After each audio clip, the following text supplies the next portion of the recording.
Last year you won Barcelona and Madrid, didn't play Rome. This year you've won Barcelona, you're still here in Madrid. Is the plan to play Rome? Yeah. My plan is going to Rome. One is depending here and how I finish this tournament. But I would love to play in Rome. This is a tournament that I really want to play. So right now, this is my plan. And just a quick one. The drop shot. You've been asked hundreds of times about this shot, but I've been watching tennis for 40 years. I've never seen anybody do it as successfully as you. I mean, 98, 99%. You never hit the net. What's the trick? What's the secret? I don't know. This is something that I did a lot when I was young. I feel really comfortable on that shot, and it's a really good weapon for me. So honestly, I just feel it, the drop shot, and almost good percent is it's good for me. But I mean, in the practice, I try not to do a lot of drop shots. I just feel it on the match. Hi Carlos, you will be 20 years old on Friday. You already won a Grand Slam. What are your dreams now in tennis? What do you want to do? Well, my dream on tennis right now is to become one of the best tennis players in history. I know that this a big dream is probably too big, but in this world you have to dream big and you have to think big as well. So. I want to be part of the best tennis player in history, and I will work for it. Gracias. Thank you. If you ready, play.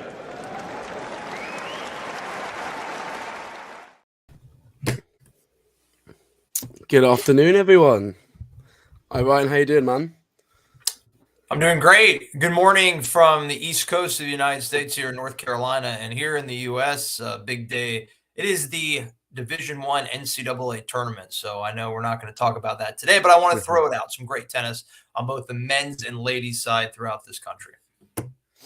Yeah, there's a lot going on. I'm quite glad that we picked this one to cover because this could be really good, actually. Coric has really surprised me this week. He's been quite poor lately, but him, Karatsev and Struff have all just hit their stride this week, which is really cool to see. Obviously, later we're getting a repeat of the qualifying match between Struff and Karatsev, which is, I don't remember the last time that happened in a semi-final. It's crazy. I don't think it's probably. I mean, maybe it has, but I doubt in a Masters 1000. And that the odds of that have to be astronomically high. But the Borna identity, as I like to call him, those Borna movies. This guy has good records against top 5 players. I just can't believe he got through. Fokina. I mean, every opportunity to lose that match for him, and he's finding ways to win. It's an interesting situation that's brewing in Spain. I don't foresee this going 3, but I wouldn't be surprised. I mean, because I think the betting market really likes Borna to win a set here. I mean, it's getting not the odds keep dropping if you're a betting individual like myself. But the odds have dropped, I think, from plus $3 to close to plus $2 for Borna to win a set today. So we'll certainly see what happens. Yeah, I mean, he's one of his biggest improvements, coming into Cincinnati last year is his serve. So, in these conditions, we'll see. But I mean, I thought Alcaraz would struggle with Zverev's serve the other day, and Zverev hit 76% first serves, which is really high, and Alcaraz broke him about 400 times. So, if he looks like he's doing pretty well in return. The only time he's really struggled this week was against Ruusuvuori, which he was close to losing, but he's found his A game a bit more. yeah, Coric is just super solid. He's not going to break down, especially on the backhand wing. He's not going to make errors. So it's going to have to be just overwhelming power from Alcaraz to get through him, I think, which, you know, I trust that he can do that. But I like John's question about the drop shot. You know, it's a very low percentage, high risk shot, and I've never seen anybody hit it better, and nobody disguise it better than Carlos. You know, the ability to fool your opponent that you're going to rip a shot and then just drop it, and the percentage of drop shots that go in are remarkable. I mean, Andy Roddick tweeted, I think it was 2 days ago, that he's the most complete player that he has seen at age 19. And I tend to agree with Andy there. You know, Andy, I agree with a lot Roddick says, even though Andy and I weren't best of friends growing up as kids when we played at the same tennis academy.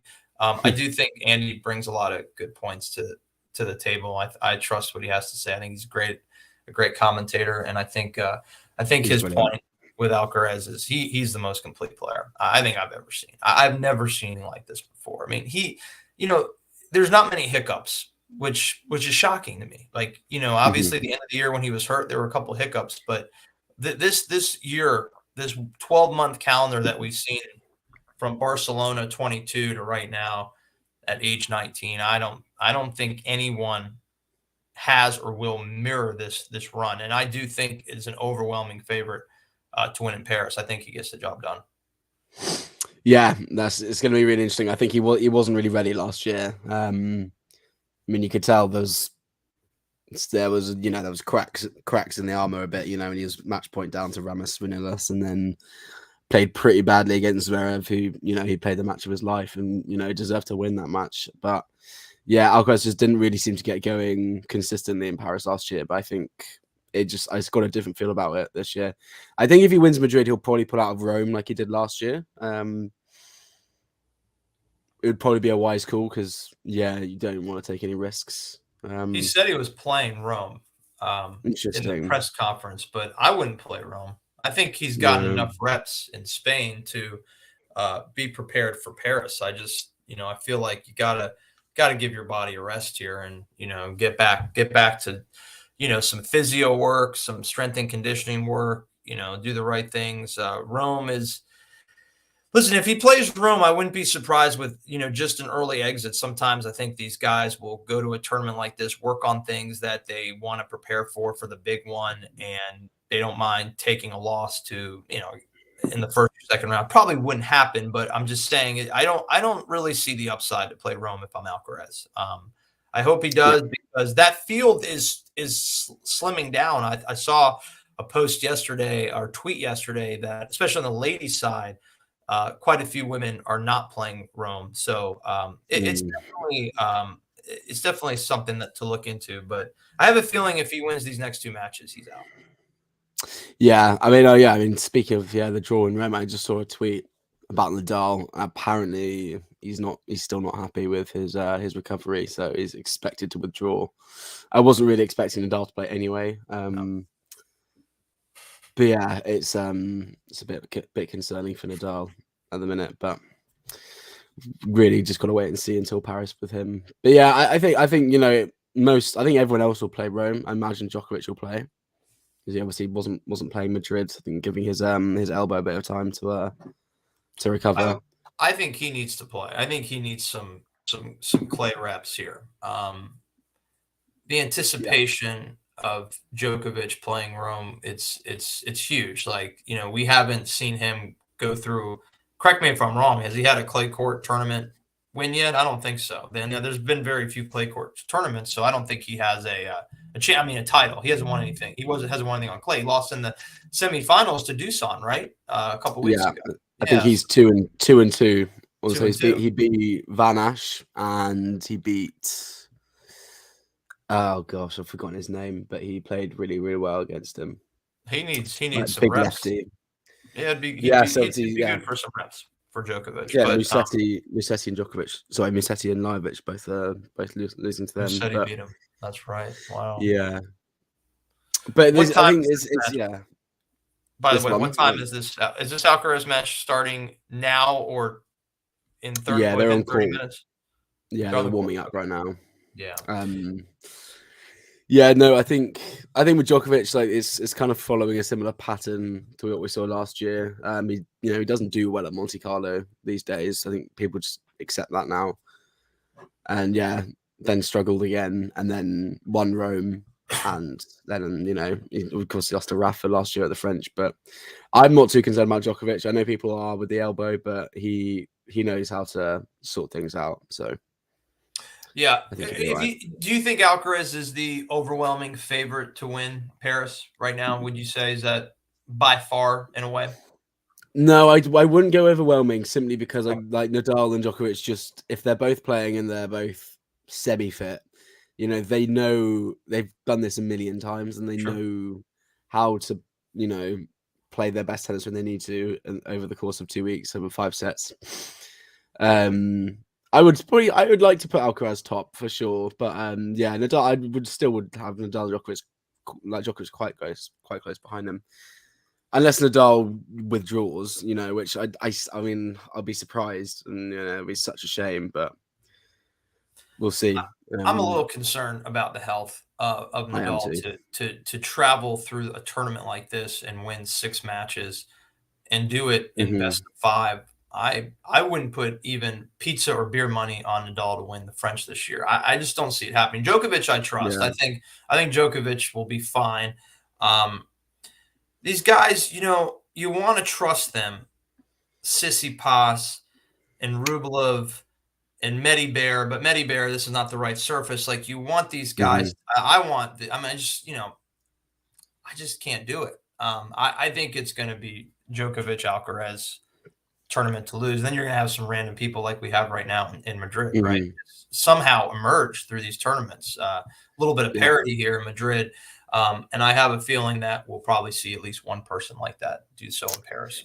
Yeah, I quite like Sinner and Runa's chances to both at least reach the quarterfinals. And they're both top 10, so they'll have good seedings. I can see both of them getting to the quarters. Okay, cool. About to start. Rublev, yeah, I think Rublev's doing really, really well. Him and Runa have been playing so much tennis lately, so I think maybe skipping Madrid Rome might be good for them as well. But sure, I mean, Runa's like been non-stop. Like he's just like a Duracell bunny. Like he's insane. Runa really, man, that was a heartbreaking defeat. Here in Madrid against Fokina. What a match! I mean, I think I like him more than Sinner as far as a player goes. I trust his will to win. I trust him on big points. Yeah. I've never been a Sinner guy. I mean, I think Sinner is amazing, but I also think that Runa and Alcaraz are, the next two. I'll put Sinner there maybe at 3 or 4. Certainly, I have him over FAA and Chapo and those guys, but I'm a big Runa guy. He is unbelievable. He cracks the ball. Let my dog out.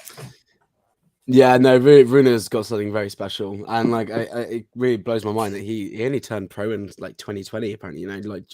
During the pandemic, which is ludicrous to be honest. Because like how is he? I mean, like his his ascension's crazy when you consider that.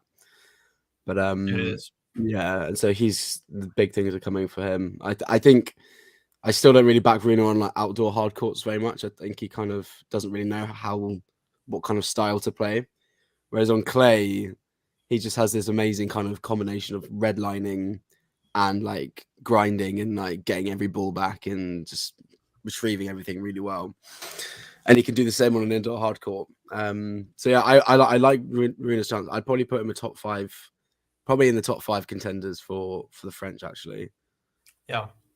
Yeah, I think Stefanos has to be up there. Stefanos played pretty well against Struff. I mean, he played good tennis here in Spain. That match that I thought he was going to lose to Thiem once we got deep into the 3rd set. I thought that the crowd and Tsitsipas shanking balls, Tsitsipas's craziness sometimes up here, and he got through that. That's not an easy win against a guy like Thiem with that kind of experience and basically 97% of the crowd on his side, begging for him to get that win. But Tsitsipas emerged and then had an easy win the next round. And again, I really wanted to see Carlos versus Steph in the finals. We're not getting that, but I think Steph probably he'll have his moment in Paris. He'll have an opportunity. I think we've got to put him up there as a contender for like, you know, a high contender for sure.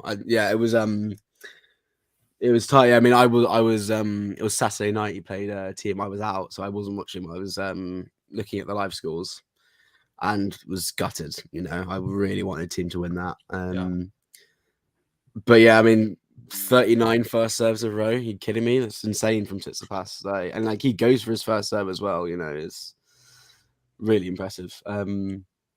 Yeah, I was considering maybe Zverev could like have a run, but I'm not sure.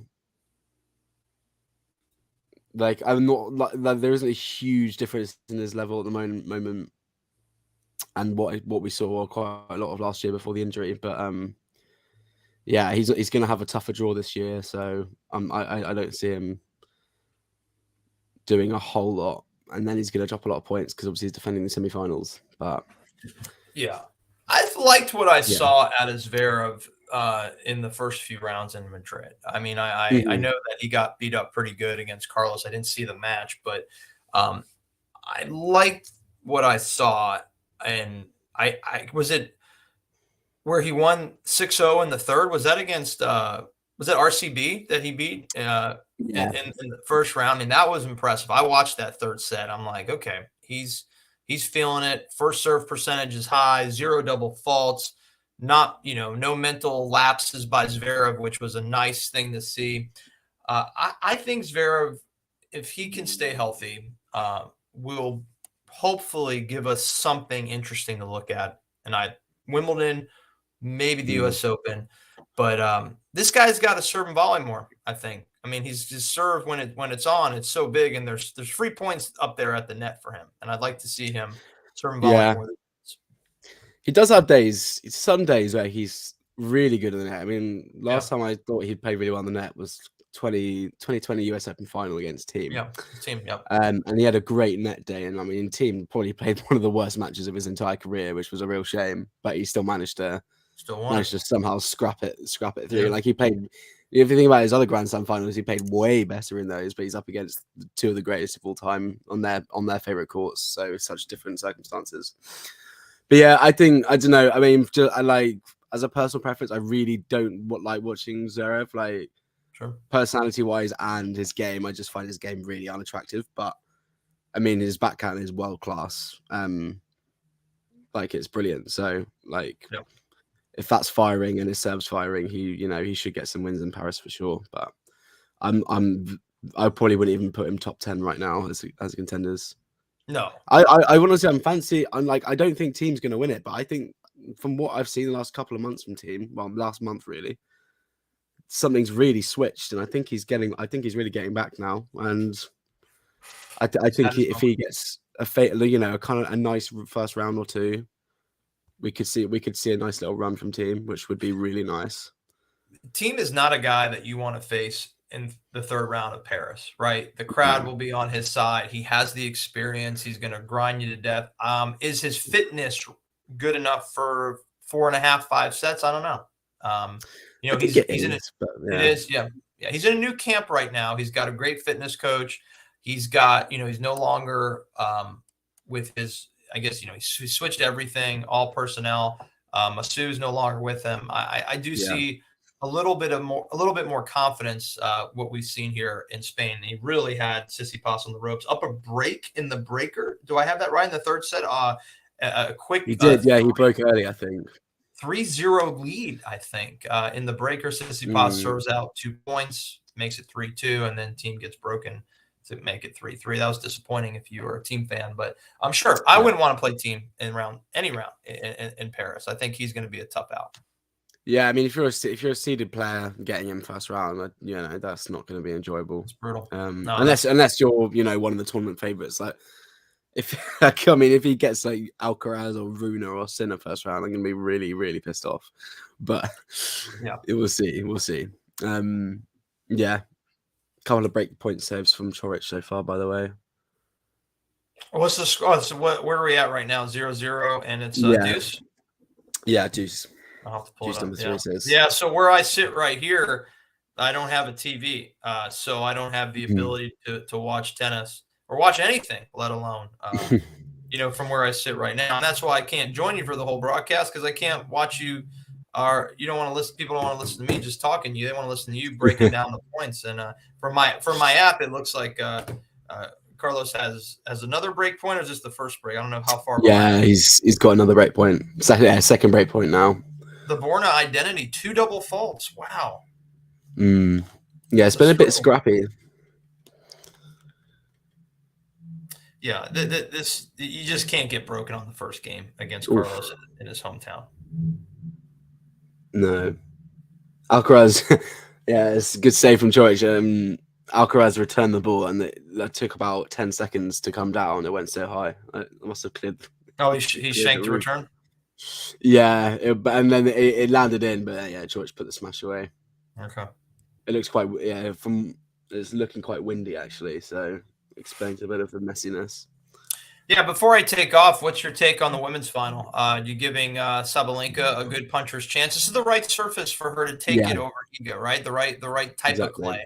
Iga, an overwhelmingly high favored. I think laying 3.5. That's a big number to put on Iga.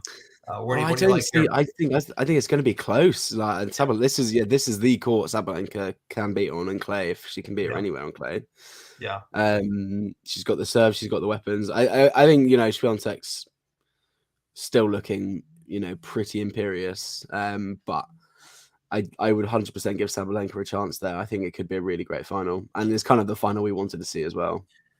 We needed, I think, both men and women. It'd be great to have that, some sort of consistent rivalry in finals. We're not getting that on the men's side, but these two ladies, they have emerged to a couple tournaments now in a row, or not in a row, but within reason, to say, hey, they are Steffi and Monica, right, of the early 90s right now. They have emerged. They have surpassed the Carol Garcias, the Sacharies, the Badosa, the Coco Gauffs, even Pagula you can throw in the mix. But no, these two ladies are the women to watch, I think, for the remainder of the year. And I would say, of course, most importantly, these Grand Slams. I mean, who do you like in Paris outside of those two ladies? Do you feel comfortable putting money on or touting one of these other ladies outside of those two to win Paris? I don't think I could back anyone apart from Iga for Paris, to be honest. Yeah, I mean, outside of clay, I completely agree with you about them being the two, but I'd put Rebecca in there as well. Oh yeah, on hard. Yeah, well, that's in Wimbledon. Yeah. Sure. Yeah. I think Wimbledon, we're going to see Rebecca in the Sabalenka final. I've been calling that since January, but we'll see. Obviously, anything can happen. Well, we got to make sure they're not on the right side of the draw. I mean, so if those two are on opposite ends, you like those two to reach the finals in England. Sure, why not? Is Jabeur done? Are we done with Jabeur this year as far as being elite, being a top 5 player? I'm starting to lose a little confidence in her, even though she had a great Charleston. I didn't like I haven't liked what I've seen outside of that tournament with Jabeur. Yeah, do you know what? I was losing quite a bit of confidence in her, but the Charleston runs kind of kept me on my toes with her a bit. I think she could do out the French, but it's time will tell.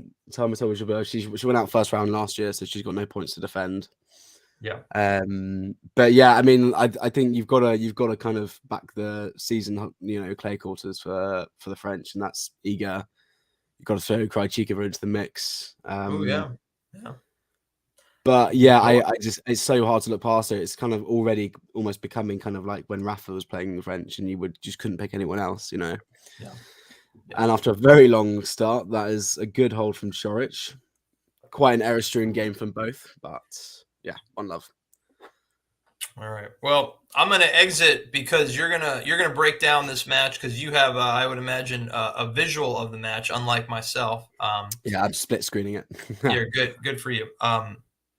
Sorry that I couldn't spend more time, John. Wherever you are, somewhere in Madrid, I appreciate you sending me the invite, Jethro. Enjoy the match. Always love what you do here. And I'll exit so you can break down this first semifinals. Thanks, mate. Have a nice day as well. You too. Thank you. Cheers. God, that was a tough opening game for Coric. Conditions look really, really tough at the minute. It's quite windy. Neither player's really settled down yet, but let's see how Alcaraz goes on serve. And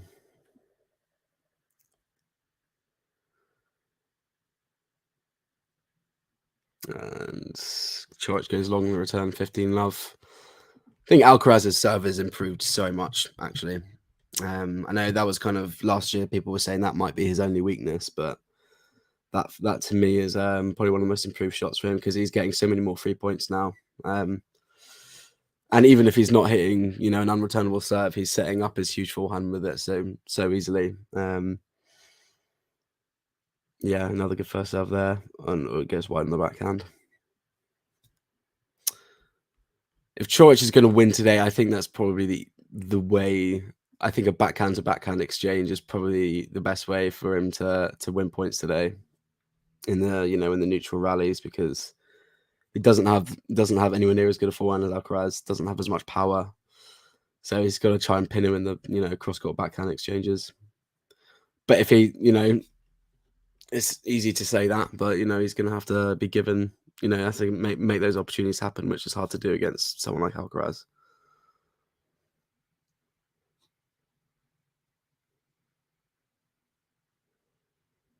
A nice forehand winner there from Alcaraz.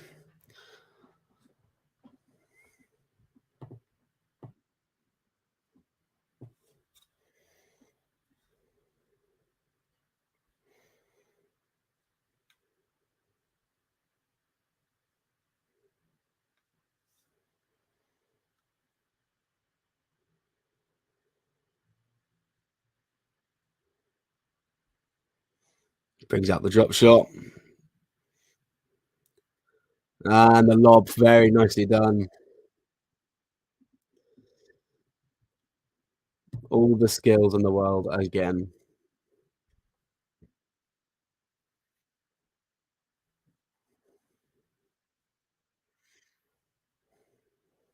Yeah, like we were saying earlier, the Alcaraz drop shot is just remarkable. Never seen anyone go for it as much as he does with so much success. And a very comfortable hole for Alcaraz. So 1-1. We'll see if Coric can have an easier time on serve in this game.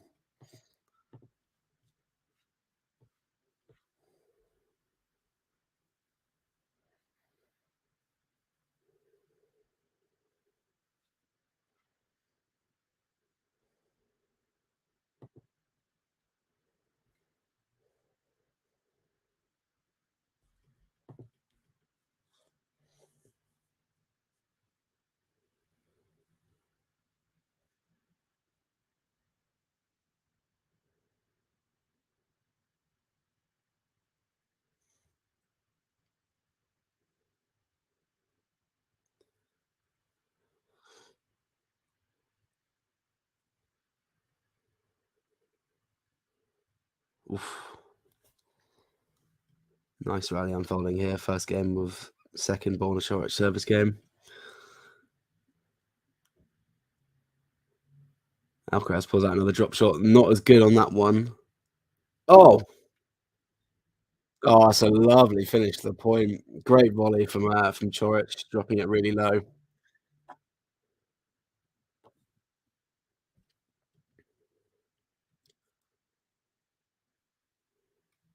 Yeah, Coric is really alert to these drop shots early, which is good to see.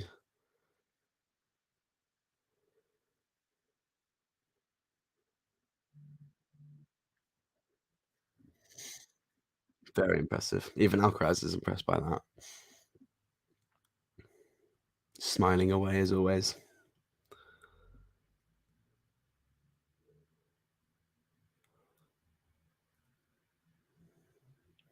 It's a tough one with Coric because he's becoming one of the tougher players to predict, before a tournament, because he's good on a lot of pretty much all surfaces really. I mean, that Cincinnati title came out of nowhere. He'd been on the injury comeback for a while, just been playing challenges and not winning a whole lot, and then comes through in really tough draw and wins a Masters title.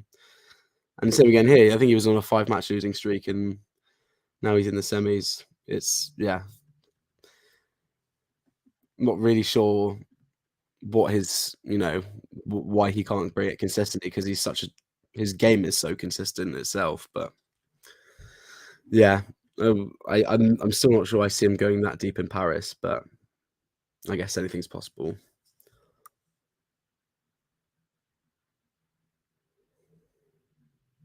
Oof. Oh, it's another great drop volley from Coric.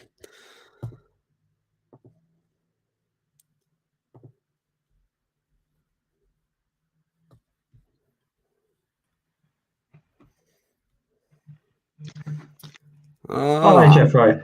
Hello, mate. How you doing? Hello. I'm good, thank you. How are you doing? Yeah, not too bad. Not too bad. It's been quite a good start here. I can see. Yes, it's on serve at the moment. Apologies for the delay. No worries. It's coming off the back of a driving lesson, so yeah, it's been a bit. I've got my lunch here as well. I've got some chicken in front of me. Very nice. Yeah, I mean, there was it was quite a long opening game on Coric's serve, but since then we've had 2 very easy holds of serve. So okay, Coric has come to play as well. That was a really nice service game. He's coming to the net. He's looking quite confident. Nice. I can see Bjorn's there as well. Bjorn Borg. Yep, the main man. Yeah, turned up. So yeah, it should be a good match. You think Coric? What's your prediction, Jeffrey? You probably already said it on here, but do you think? I don't think I actually gave it. Is Coric going to? Oh, okay. Is Coric going to get a set, or is it going to be another straight setter for Carlos? I can see him taking a set. I was saying I think if he can kind of rush Alcaraz and kind of force a lot of cross-court backhand exchanges, because he's probably got the stronger backhand than Alcaraz. But I don't know. I could see him taking a set, but it'll have to kind of depend on what kind of mood Alcaraz is in, really, because when he's on, and so there's not much stopping him. But I think Coric is going to put up a decent fight. Yeah, let's hope so. And John's just said, here's the duo: York and Cole, Morecambe and Wise, the 2 Ronnies, Starsky and Hutch, Jeffro and Jamie. Or the 2 J's as the WhatsApp. John and Tony Nadal. Yeah. Absolutely. By the way, I had a dream. I had a dream last night that Wimbledon was on and the Madrid Masters was still on at the same time. Kind of just seems got like to pick between the 2. Long time. Yeah, it's just been on for such a long time, isn't it? Yeah, I mean, I know a lot of people have already complained about the 2-week Masters thing, and I don't like it either. And no, we've got Rome starting on Tuesday. I know. And that's another 2. That's basically another 2 weeks, and then we've got a week, and then it's the French. Just like, just chill. Yeah, we don't need like this long. Like, it's ridiculous. Yeah, absolutely. There's not those week-long breaks in between anymore. Really poor volley from Alcaraz there. Did you see that? Yeah, shocking. Yeah. Go do Magno is telling us to watch the game. Well, that's we are. That was the first point of the game.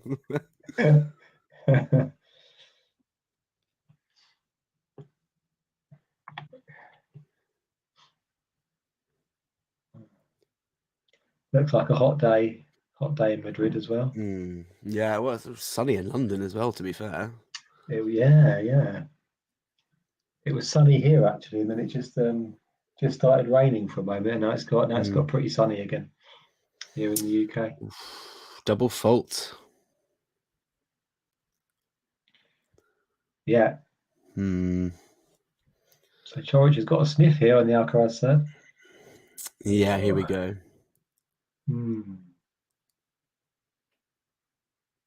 Rebecca in an interview with John Silk also is not apparently a fan of TV Masters. I don't think any of the players are. No. Oof. Frames a return. Yeah, 15:30 now. I'm just going to pause mine a bit, Jeff, because I think I'm slightly ahead again. So every time, Jamie. What internet provider do you have? Goodness me. I don't understand. Ridiculous.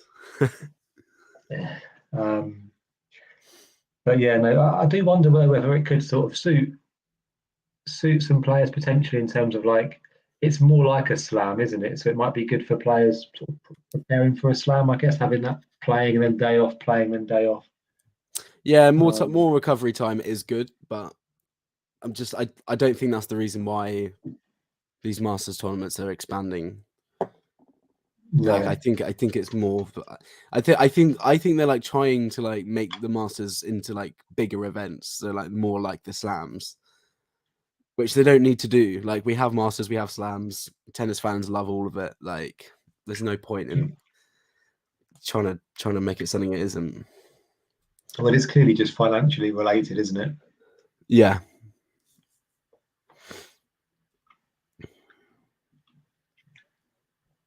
They're 30 all. A couple of good serves from Alcaraz to get him out of trouble so far. Yeah. And Coric then just puts a backhand long. I've tried to sync it up, but it's not allowing me to do it. Okay. So I'm slightly ahead. 40-30. Oof. You just seen that now? Yeah, I've just seen the area. I like the ambition on that shot, to be fair. Yeah, it's good to see him kind of being aggressive. Yeah, I mean, I think. Oh. Yeah.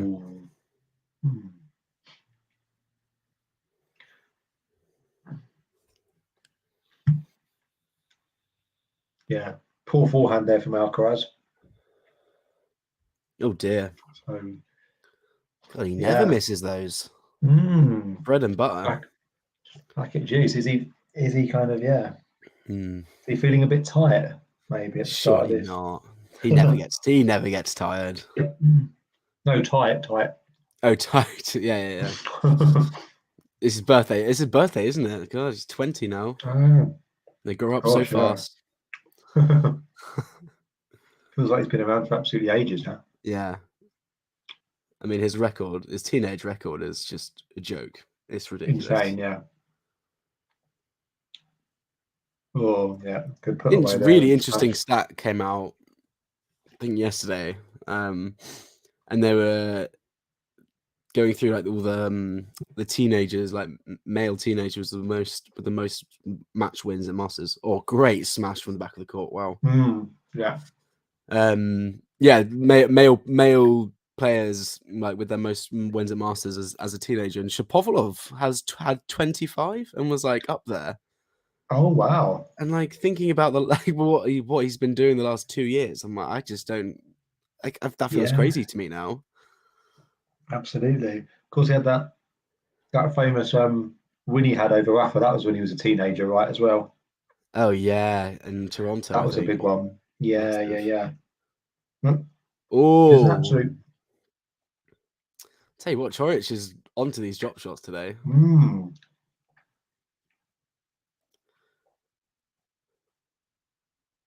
I'm just eating some leftovers from curry last night. Very nice. Big ace down the tee there from Alcaraz.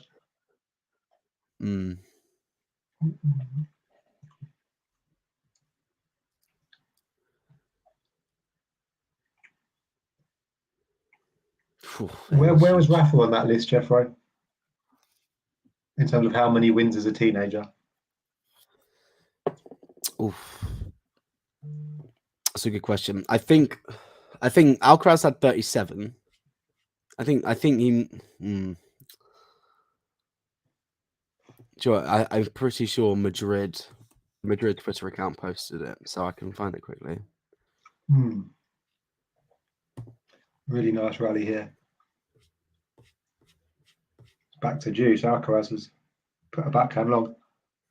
Bit of stop-start this opening from Carlos. 6.5 minute game. Yeah, it was a really nice backhand down the line from Coric to set that point up, though. Yeah.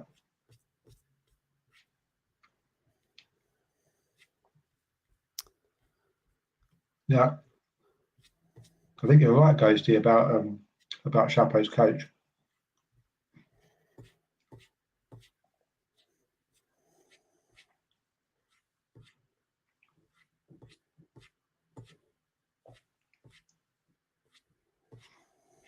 A long game. We've been going half an hour. We're only in the fourth game. Quite a tussle already.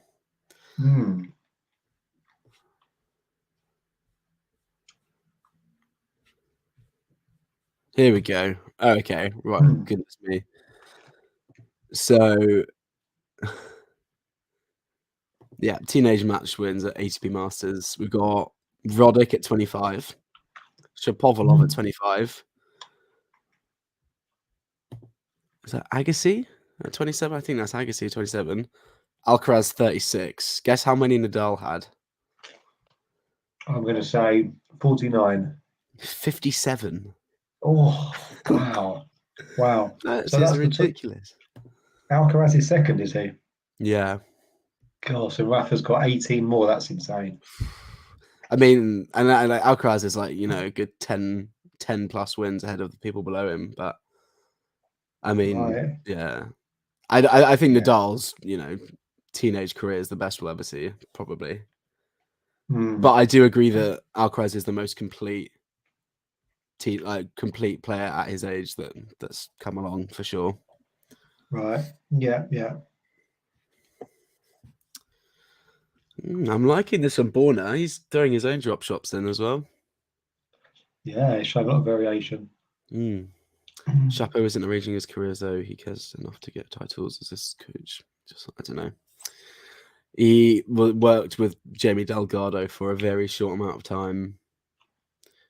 Supposedly, Delgado wanted to add more variety and more into his game, and then Chapeau wasn't very interested, apparently. But I don't know how true that is.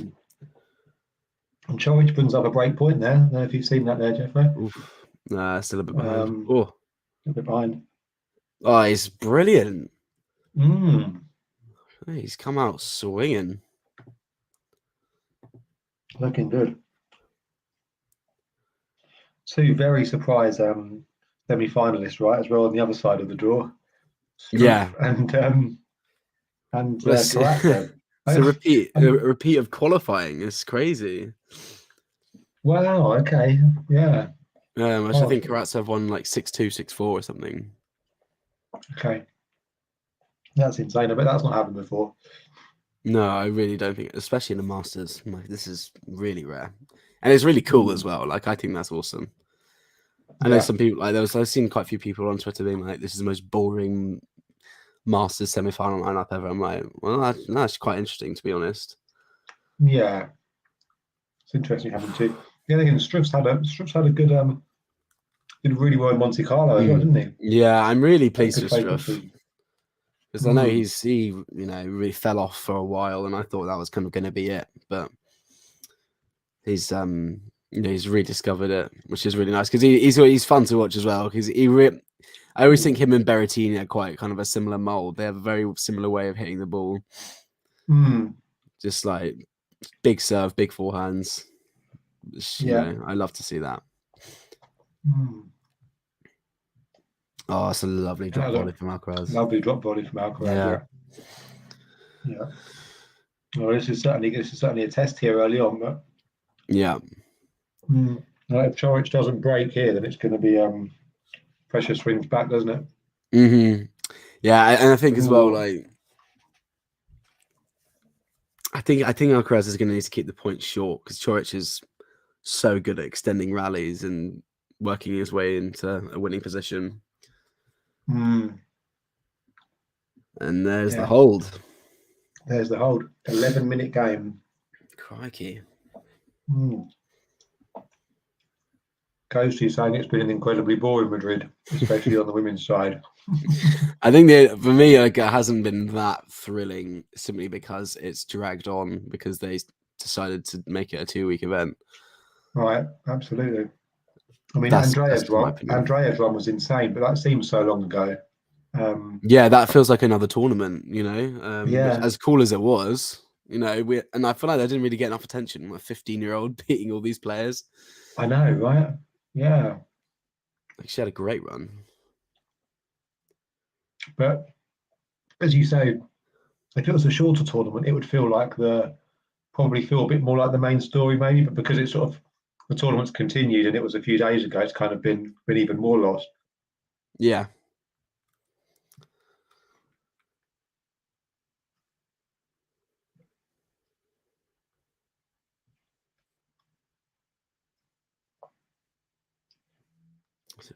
Murmuring going on in the Alcaraz box as usual.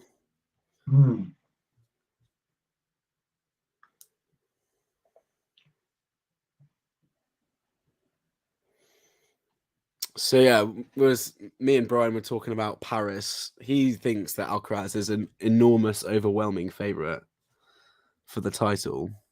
Right. Which I disagree with. I think I'd happily put him as the favourite, but I wouldn't call it overwhelming.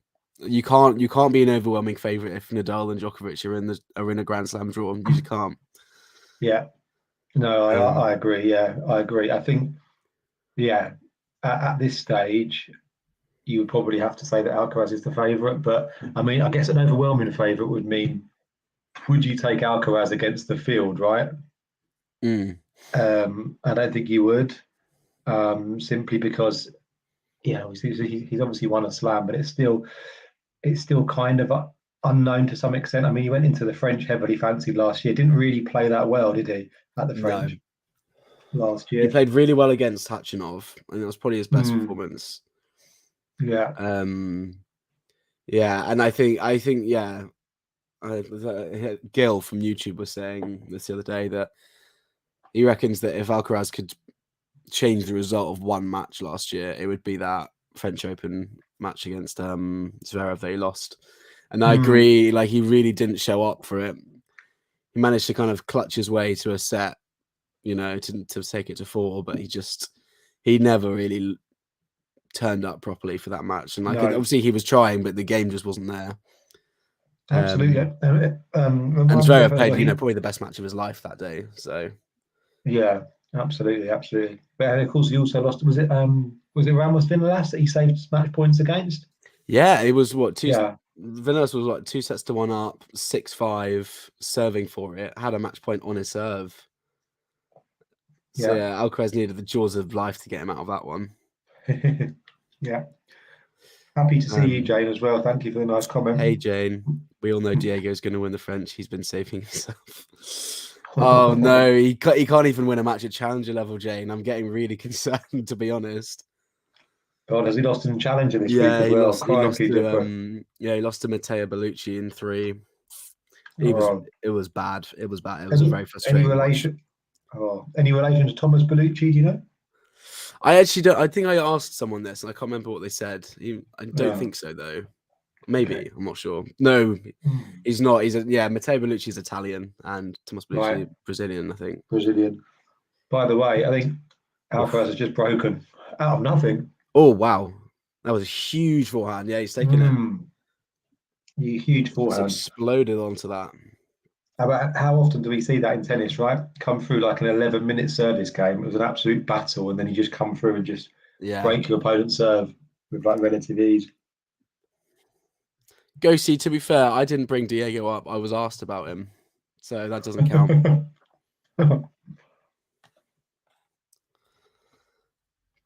But yeah, I think for the French, I think Alcaraz, and then if Djokovic and Nadal are in the draw, they've got to be the other 2 favorites, as a top 3.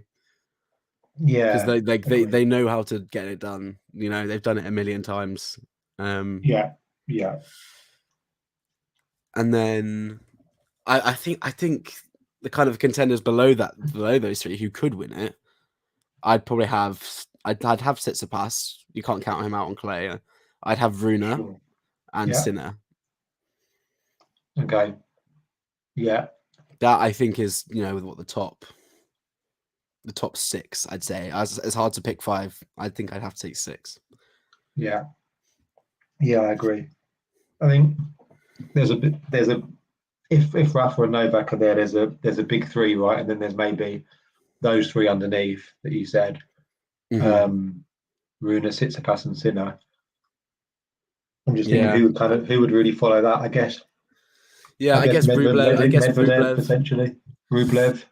Yeah, I'd probably put Rublev right behind them, to be fair. I won't back Medvedev. Do you know what? I think Medvedev actually plays fine on clay, but his attitude towards it restricts him from kind of playing better and winning more. But do you think it's kind of a bit of a tactic almost, and he's kind of trying to? He's almost, obviously he's not as good on clay as he is on the other surfaces, but especially hard. But he can play on clay. But as you say, he almost talks and acts like he can't. Do you think that's almost a bit of kind of gamesmanship or mind games, or do you think he kind of just genuinely thinks that he's worse than he is? Probably a bit of both. Yeah, no, I mean he's hilarious, Medvedev. I mean, because he comes off court and he's just like instantly apologetic for acting like a complete lunatic. It's just really funny to see. But yeah, I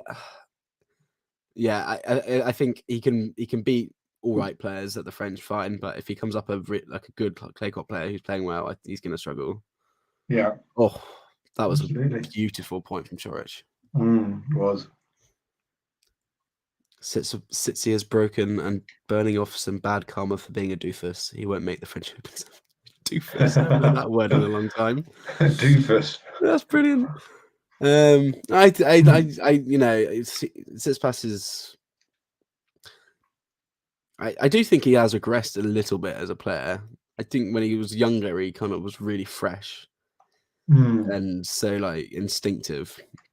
But I don't know. I think I'd still give him a chance. Yeah. I mean, he's tended to play well. He's tended to play well at the French, hasn't he? So you've almost kind of got to go with You almost got to go with history as well in some ways at the slams, which is why we would say Rafa and Novak would be in the top 3, and why you'd have Tsitsipas, not too far behind because of that history. Jane's calling him Klaverdev. Yes, we love Klaverdev. Shenanigans to the max. No, and he's going to do it in Paris, and they're going to be booing and whistling. It's going to be very, very entertaining. It'll be great. I want to see a bit of Medvedev 2019 from the US Open. That was so good. I absolutely loved that entire run. That was amazing. Just being in his interview, being like, when you go to sleep tonight, remember I won because of you. I was like, oh, I love this guy. Yeah. He's got a great sense of humor. I think he sometimes takes things a bit. I do think he sometimes takes things a bit far on court, but there's other times when he's just really funny. No, he is. I'm just going to wash my hands and grab a charger. I'll be 2 minutes, Shepard. Cool. A confident service game from Alcaraz here after losing that first point.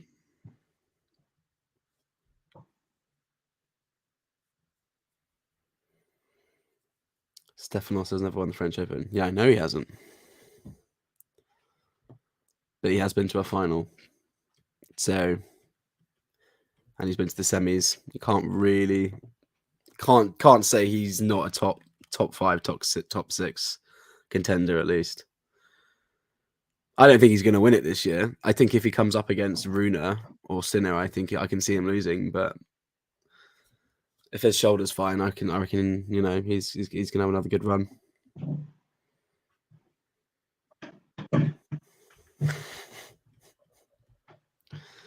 Oh, ghosty.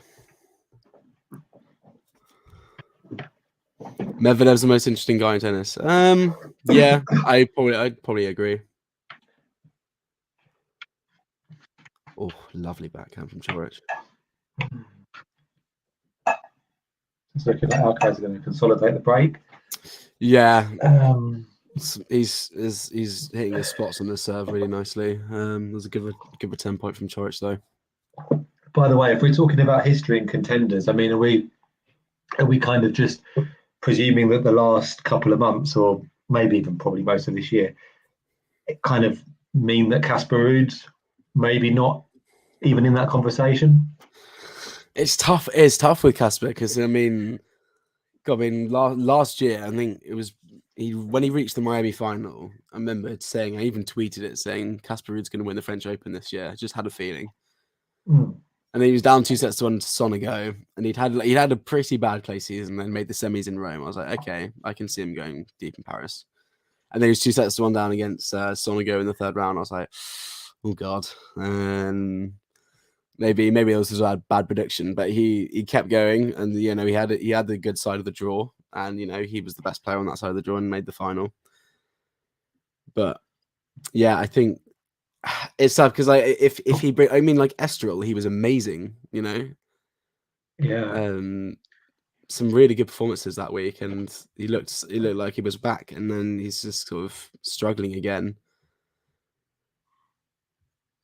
But I'd still have him in the conversation. If we're talking about quarterfinals, I can still see him making the quarters. Yeah. If he sorts out whatever's going on with him. But yeah, there's quite a few players struggling at the minute. To name a few. Yeah, I guess another one would be Felix, right? He's so off the boil. Yeah, shocking. Last year he did pretty well at the slams, didn't he? Particularly the French last year, he gave Rafa a really good match, didn't he? Yeah, he probably gave him the biggest test of anyone really. Yeah, gave him a bigger test than Djokovic. Gave him than anyone. Yeah, you can't fully say that, I guess, because there's Zverev Nadal match. Had to stop in the second set tiebreak with the injury, but. Yeah, I'm not going to say I'm worried about Felix because, he's still young. He can find his form again. He's got a big game. It can come back at any time. But yeah, it's not looking great for him at the minute. No, I serve a volley there from Coric. Alcaraz, by the way, came through another pretty hard hold. Went to deuce again. So Coric will be feeling a bit frustrated here. Probably a bit unfortunate to be 4-2 down, I would say. It's just that loose game that he played at 2-2, I think it was. Yeah, I mean it's been neck and neck really. It doesn't. It hasn't felt like kind of the break was coming, but no. You drop one little bit against Alcaraz, and he's going to take it. Yeah. Ancient. Yeah. This is all because I said that sometimes Medvedev takes it too far, which I think most people would agree. Some things he does are a bit out of order. having said that, I've already said I really like him. I think he's brilliant, but can't get away with anything with Ghosty these days, can you? No, good. Got to watch everything I say. Oh. 30 love here for Coric. Subscribe so we can get to 2,000 people. Thought we can fund John's globe-trotting tennis tour. Yes. Get on the journey. Yeah. Most people are absolute tossers. You should listen to me and Elite Mind. That I can agree on. Most people are tossers, including me.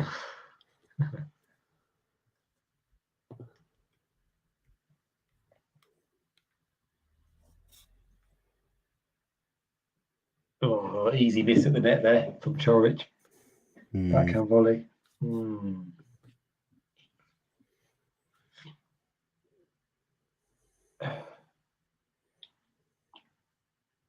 Oof. Yeah, that's just seen that. Yeah.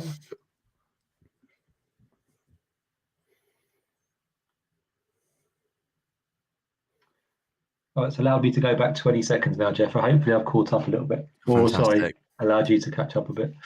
Yeah. On my Amazon Prime, premium Amazon Prime I've got here. Yeah. The elite package. You're ahead of you're ahead of even the people in the stadium with that. Yeah. I'm even ahead of John. John's in Madrid, isn't he? He is, yeah. I think, Cool. yeah. Not sure if he's in Rome next week. I don't know, but he's been in Barcelona and Madrid. I think Mario's going to Rome next week. Oh, nice. Yeah. That always seems like a nice event to attend. Yeah, it does. It's a good tournament. Madrid's usually been probably my least favorite Masters, my least clay. I just don't really like. Yeah. I don't really like it, like the altitude or the way. Like it doesn't really play like a clay court. But then again, I like that there's different conditions, I suppose. Yeah, it's kind of not really. It's not an outlier for the French really at all, is it? It's almost like, okay, No. but that was Madrid, so it doesn't really. Exactly. You know, I mean, we're not going to. We can guarantee that we're not going to see Karatsev or Struff in the semi-finals at Roland Garros. You never know. You never know. Yeah, no, these conditions are great for Karatsev. Struff is a heavy hitter, so and obviously Karatsev's so powerful, but yeah, I'm interested to see what the conditions will be like in Paris this year. But yeah, my hopes are on team for a big run. Team Alcaraz final. That's what I would. I think that would be my dream final. That would be great. But yeah, I think we need another year for teams to get back before that's a possibility. Yeah, his match with Tsitsipas was promising, wasn't it? Yeah, I was. I actually was out on Saturday, so I missed. I didn't watch it, but I was following the scores religiously and having a rather big mental breakdown. Yeah, it was tough. It was tough that he lost because that would have been such a huge win. But yeah, he's getting there. But Baez gave Tsitsipas a good game as well, actually, which was good to see because I thought Madrid would be probably the toughest place for Baez to play Tsitsipas, but right, absolutely, yeah. You're right about Madrid. Yeah, it's always brings up a few surprises. Yeah.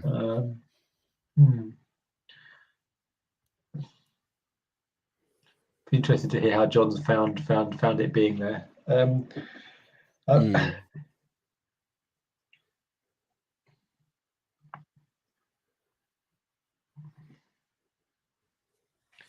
Now for us trying to defend his title as well, isn't he?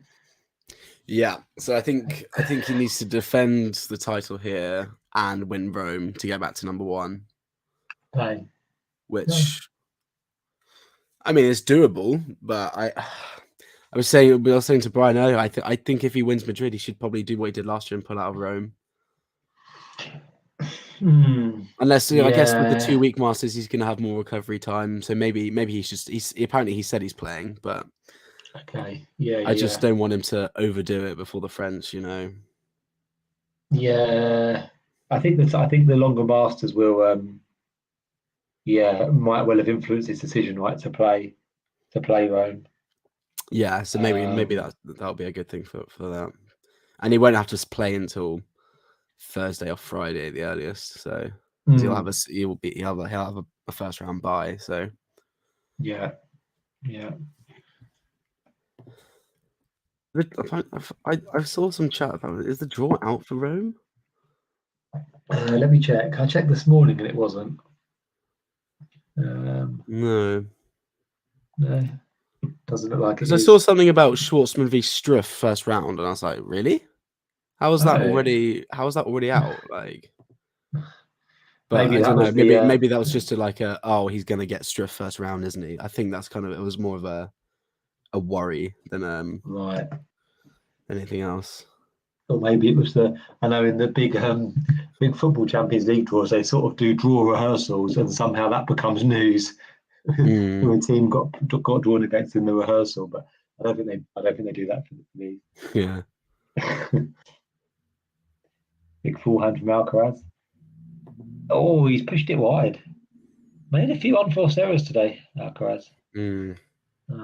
I'm at 15-all, Jeffrey. Now, are you the same, or are you a bit behind? Yeah, I'm 15-all as well. Yeah. Okay. Nice. We are matched up. Perfect.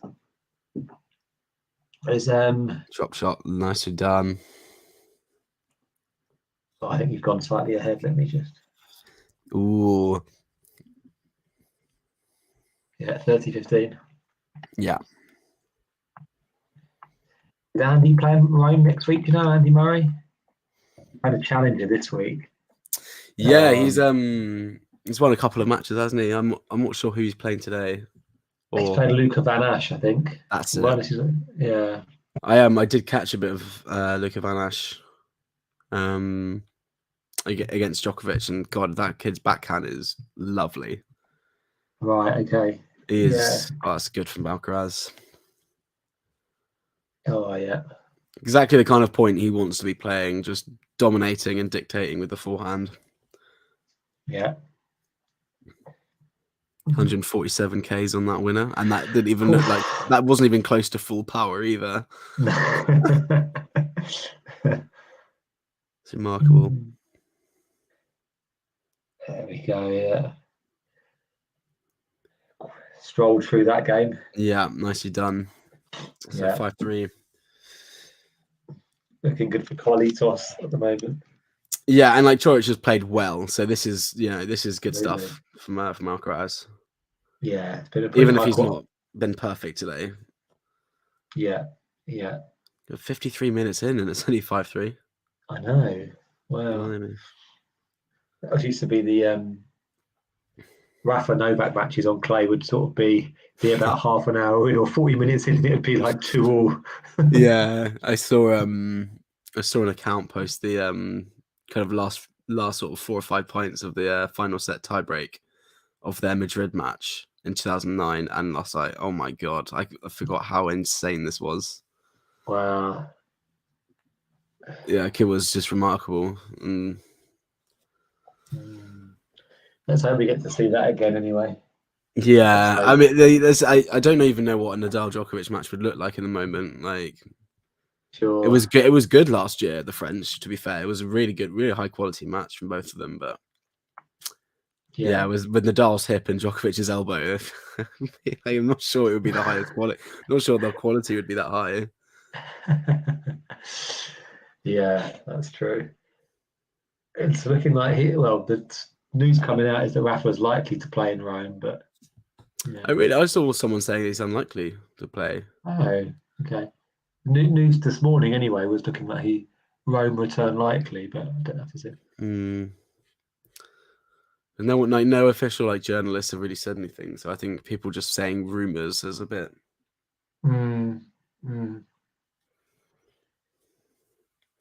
Yeah, I mean, I'm as a Nadal fan, I know John is as well. I think it's a bit concerning at the minute. Yeah, absolutely it is. God, I've just came up. I couldn't remember that in Rome. Do you know who Rafa lost to in Rome last year? Can you remember? Yeah, Chapeau. Yeah, completely forgotten that. That was depressing. 6-2 in the third. I mean, Nadal could barely walk. Right. That was when the foot flared up again. I was like, oh no. Okay, yes. Yeah, I do remember now. And then it was like, oh well. Like, oh well, I guess the French Open's out of the question. He's probably not even going to play, and then he wins again. And again, I'm like, okay, yeah, this man is just another level when it comes to Paris. Well, that's the thing. If he can win the French Open with 1 foot, right, I'm sure he can. One hit shot this year. Yeah, I mean, I saw some videos of him. Oh, that's a lovely backhand winner. I saw some videos of him hitting, and he's absolutely crushing the ball. So I guess it's all really going to be down to movement.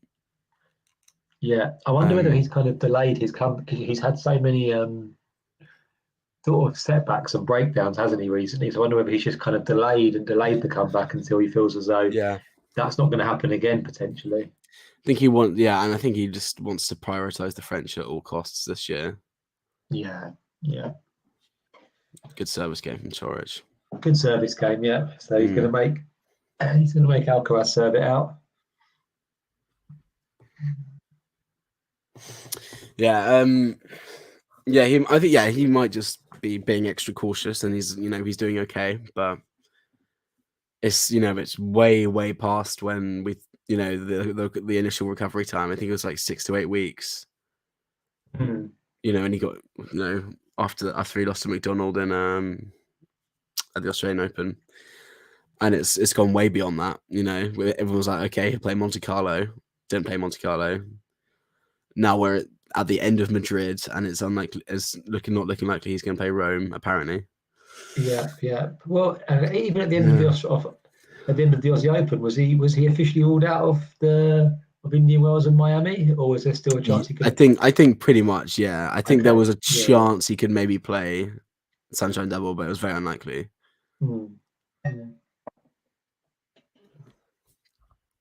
By the way, do we know, Ghosty, has Alcaraz has he retained a title yet? Good question.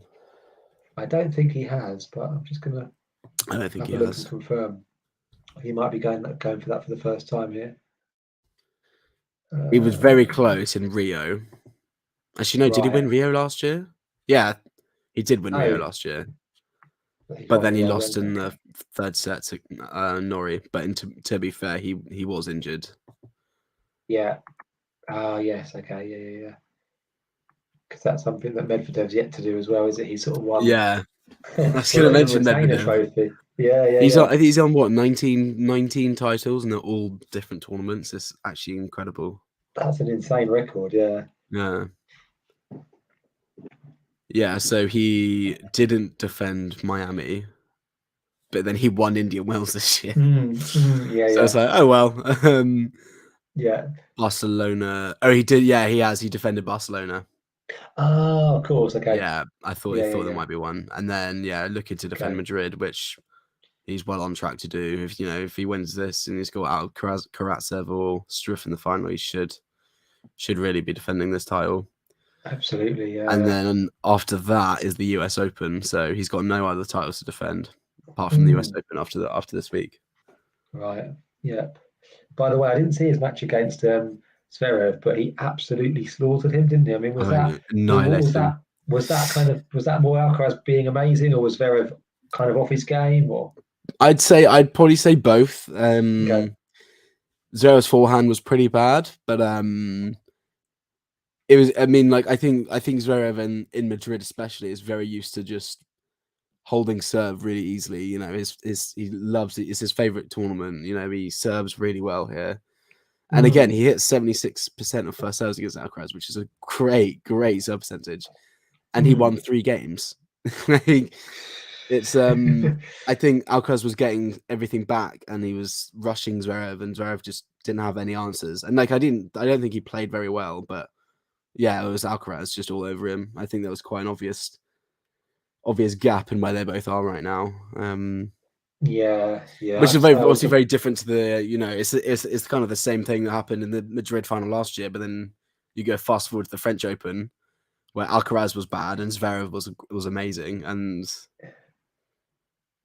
so it's like, well, it's kind of an interesting matchup, because theoretically Zverev could be one of the people who matches up well against him, but if you've played on your favorite tournament 2 years in a row and you've only won 7 games against Alcaraz, it's looking like Alcaraz is going to turn the tables in that rivalry quite quickly, I think. Yeah. So 3 set points here. Yeah, I mean, he's just rifled through this game. Yeah, he has. And yeah, I mean, Rosetsky, I just heard on commentary before Alcaraz came out to serve for this set, he said Coric is playing as well as he possibly can, pretty much, and Alcaraz is about to serve for this set. Yeah, there we go. What a shot. And a Bamos as well. The angle forehand. Unbelievable. I know. Crazy. Yeah. And we're not talking about like Coric isn't some unheard of player. This is the Cincinnati champion.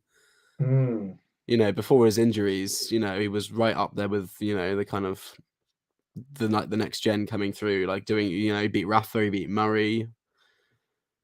He's he was great, and obviously the injuries took a big hit on his career, but he's back now and he's playing great, and he's added so much aggression to his game, and still he plays like that and he loses the first set 6-4. Right, there's not that much more you could have done, I don't think. No. Just see what Greg is saying quickly here as well.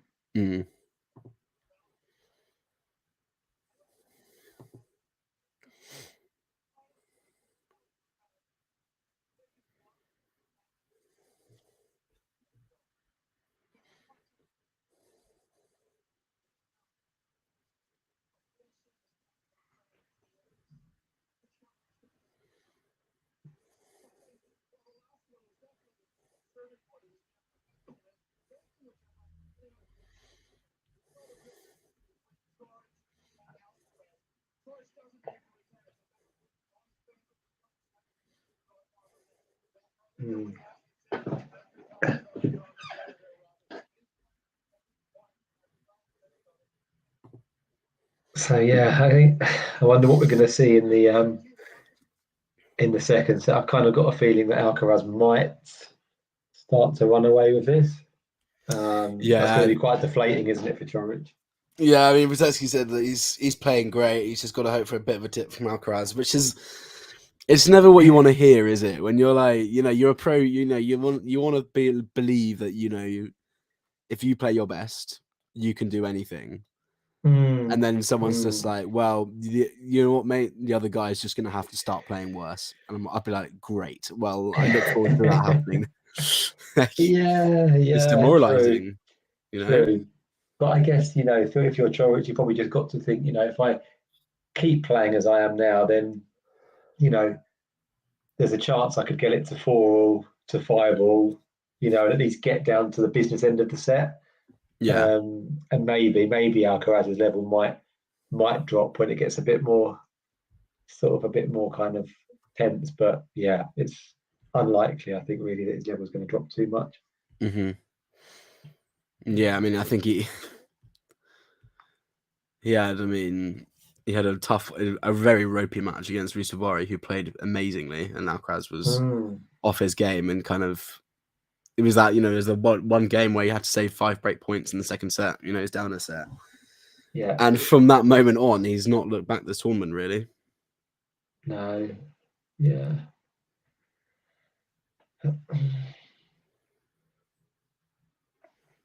What do you reckon on Coric growing his hair out? Yeah, it looks all right, I think. I think he's yeah, I've seen people saying he should shave it off, but I think it kind of suits him, actually.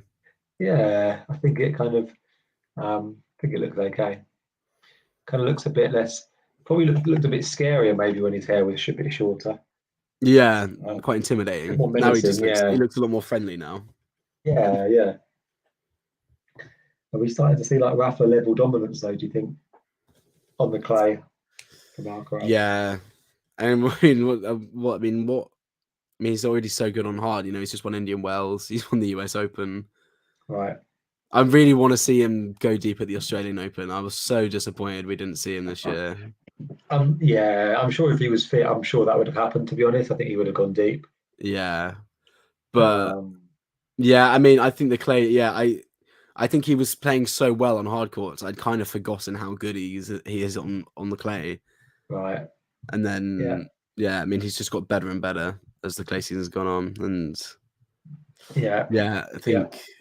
I think we could see that. Yeah, I mean, there are a lot of good clay court players now. It would be nice if we had more time for grass. Grass is not my favorite surface. Clay is my favorite surface, but I'm very, very anti there being so much hard court tennis. It just dominates the tour.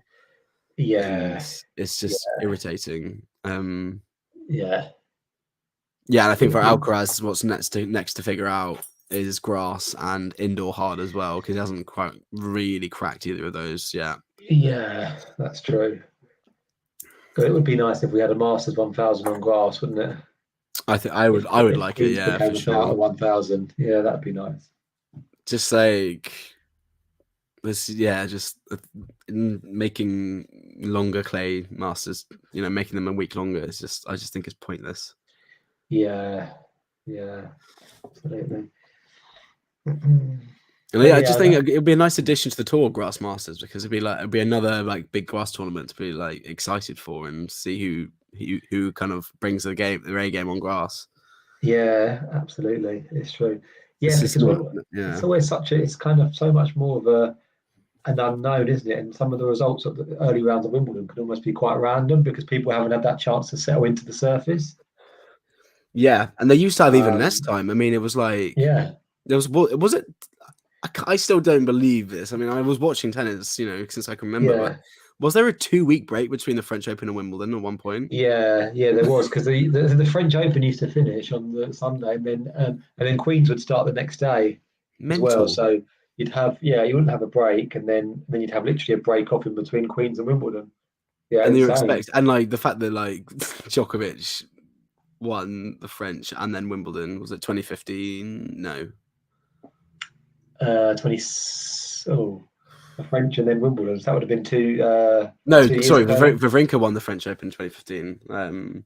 It would have been Murray won 2016 Wimbledon. I feel like Djokovic did win them back to back at one point. So Djokovic has obviously won the French. Well, he did it 2 years ago, didn't he? In 2021. Yeah. I was thinking with the 2-week break, but no, I don't know if anyone did. When was Djokovic's other French? 2016? Yeah, I don't think he has. Don't think he did. I think Rafa would have done it. Rafa would have done it in 2008, I think. Yeah. Yeah. Goodness me. And then what? And maybe even that must have been Federer did it in 2009 then. Yeah, right. He obviously Soderling beat Nadal, and Rafa did it in 2010 as well. So 3 years in a row. Wow. Yeah. And that was before Djokovic peaked, really. Obviously he had one slam, but amazing. Yeah. Amazing. But yeah, I'm going to Queens for a day this year, which should be fun. Oh, lovely! I've not been before. Yeah, my first time going. Just like got like a grounds pass and like caught one.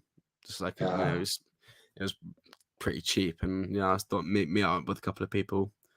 Yeah, that'll be fun. I'm gonna go. I'm gonna go to Wimbledon, I think, on day one and try and get a grounds pass. Yeah, queue up early.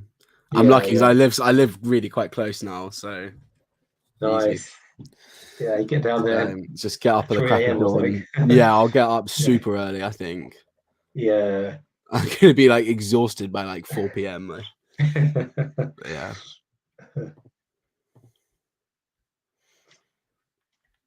Ghosty says, which queen are they referencing? Yeah, good point actually. I wonder if they have to call it Kings now after the coronation. No, they're referencing Petra Kvitova, obviously. Who I would love to see win Wimbledon this year. I was saying earlier, I think his serve has come on so much since last year. Yeah, he's just flying through these service games now. It's really impressive.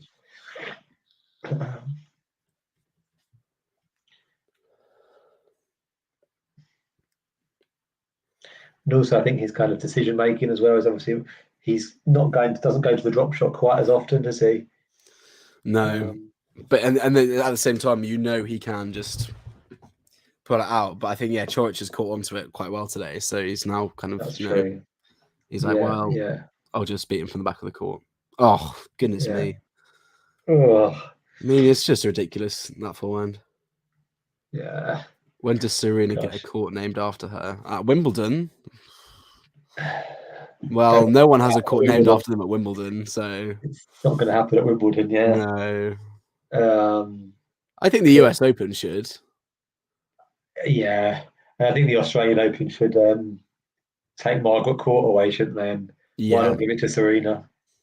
Yeah, I'd be fine with that. I think most people would, to be honest.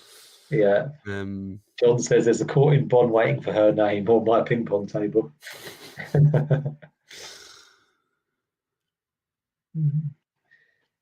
Oh, big from Alcaraz. Do you reckon they'll name a court after Rafa at the French after he retires? Maresmo was speaking about that, I think, wasn't she, a few weeks ago? I think somebody asked her. Yeah, obviously they've got the statue now, haven't they? I don't know. I'm not sure.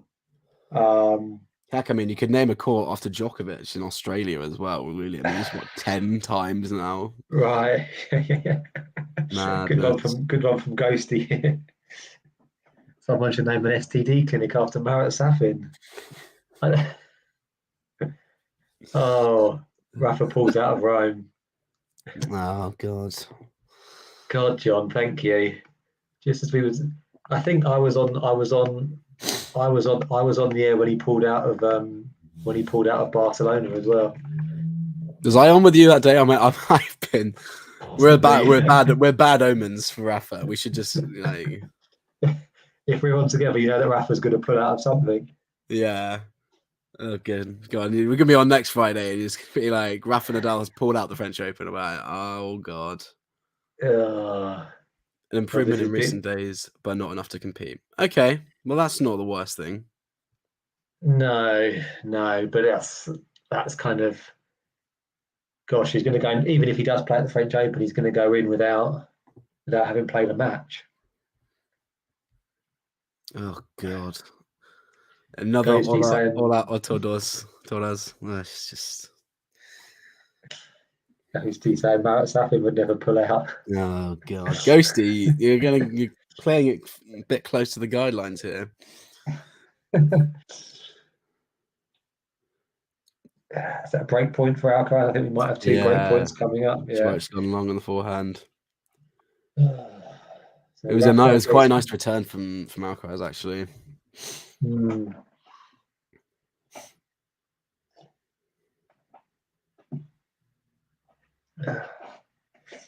2 break points to go up a break right at the start of the second set. Goes wide of his first serve. No, Coric has only had 1 break point the whole match. Yeah. Alcaraz has served so well. Since that 11-minute game, right? He hasn't really had a sniff, Coric. Yeah. And he nets a backhand. And Alcaraz is looking good and on the way to the final. It's a shame in a way because it was so competitive, but he breaks your spirit a bit like how we see Novak and Rafa and Roger do it so many times that you can play your best and you just can't get through, and then you're like, well, what else do I do? Yeah, even Andy Murray won't get a court named after him. Mate, they can't even choose between Andy Murray or Tim Henman for the hill. For the hill, right? Yeah. Maybe a Pim stand. That would be nice, wouldn't it? Andy Murray Pims. Andy Murray Pim stand. I would go there a lot. Yeah. God, I guess all of these tennis tournaments are, but particularly Wimbledon, it's a pricey day out if you take in some Pims, some strawberries and cream, some Haagen-Dazs. Sounds amazing. Your wallet's pretty light afterwards. Yeah, I hope the weather delivers this year. Yeah, gosh. I think I went in 2021, didn't go last year, just for grounds pass in the second week, just as they show a picture of Raul, ex-Real Madrid footballer, and it just literally chucked it down the whole day. I think yes, we didn't see any tennis. It was pretty horrendous. That's awful. Hedman Hill has alliterative values. Sounds good. It does. It just rolls off the tongue so well. Hedman Hill. Yeah. What did they? Murray Mount. Yeah, there's that, and it just doesn't sound as good. Doesn't sound as good. What was the other? Rosetsky Ridge. That's brilliant. Well, we're gonna need a Cam Norrie one as well. Cam Norrie, if he gets semis again. What have we got for Cam Norrie, Ghosty? Norrie, not Norrie Nation. That's what the Norrie fans call themselves on Twitter, which I love. I love that. Norrie Nation. Oh. I became such a big fan of Norrie when I saw him. Like I was at the round quarterfinal. Got fan, isn't it? You saw him? Yeah, and that was awesome. It's a bit of a disappointing clay season, isn't it, for Norrie, really?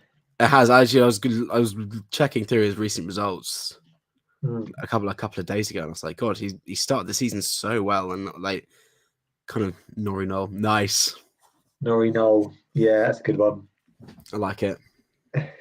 And when Jack Draper wins Wimbledon, what are we going to do for Jack? Oh God, Jack Draper. Bless him. He can't stay fit to save his life in the minute. He can't. Draper's den. Draper's den. like Dragon's Den. Yeah, that works actually. I quite like that. 2 missed forehands from Alcaraz in a row. Breaking news. Oh, got a sniff here. Yeah, I love that. Coric. He's got to take this. I don't think he's going to get many more chances, to be honest. Got to capitalise here, I think. Yeah. He's gifted a couple of errors and he needs to be taking advantage. And he's gone for the drop shot, and Coric didn't even run for it. Gosh. I just love how he does, and like it's so often at love 30. Yeah. And I think I love how you see it on the replay, even though it's slow motion, how quickly he changes the face of the racket from a topspin forehand to a drop shot. Great disguise. It's incredible control. Like it's remarkable. And it's such a great change up as well, because Coric was just not expecting it. He was so deep. Yeah. And then he just goes hard on the forehand at this point. Yeah. Extended rally here. Coric hanging with him well. Until that point. What's a great backhand. God, he's really turned it on here, Alcaraz. Yeah. I'll meet you on Dan Evans' incline with the Bud Light. Shout out to Dan Evans for his run in Barcelona. That was sick. That was so good. That was great. By the way, Ghosty, they don't sell Bud Lights at Wimbledon, I don't think. No, unfortunately. Anyone in the UK who drinks a light beer gets bullied, so I wouldn't try that here. Coors Light, you get laughed out the pub for that.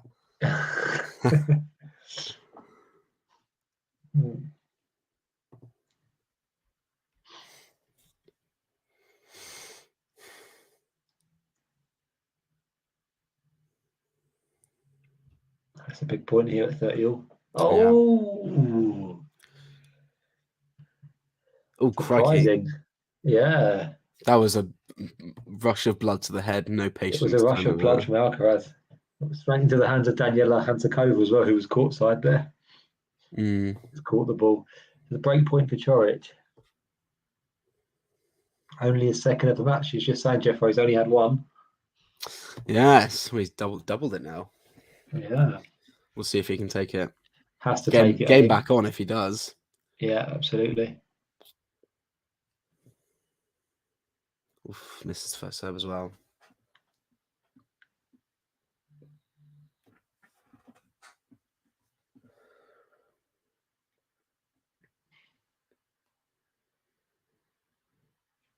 Forehand to forehand at the moment. Oh, that was a miss. Breaks. There we go. There we go.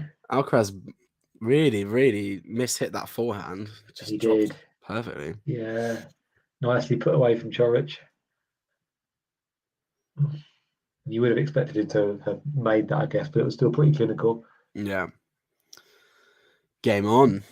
2-2. Ghosty saying he's going to sneak the Bud Light into Wimbledon.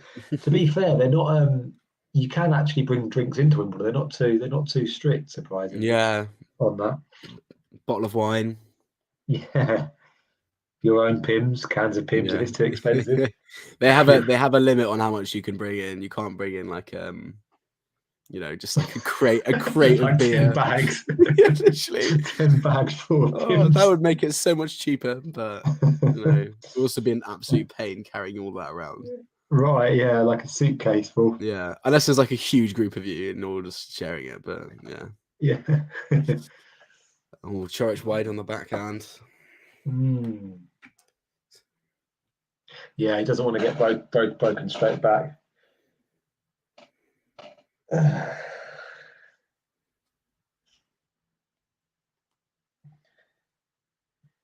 Ghosty wants to break the rules. I think there are plenty of other rules that we want him to break. I think they're pretty strict overall on a lot of stuff. Steeped in tradition. Steeped in tradition, yeah. Yeah. Oh, this is a lovely point. Oh, nice, Coric. Oh, So clever from Alcaraz. I love those cat and mouse points when they're both Yeah. in there. I just they're so good on the eyes. Best player ever at playing those sorts of points. Who do you think is Jeffrey? Best at playing those points. Best ever at those sorts of cat and mouse at the net. Oh, best ever. Do you know what? I'd put Nadal on clay up there. Rafa's great at those, yeah. Yeah, like especially like early days Rafa. I think Andy is fantastic at those kinds of points. Yeah. Andy's always such a smart player as well. Yeah. And obviously Djokovic obviously is amazing as well. Yeah.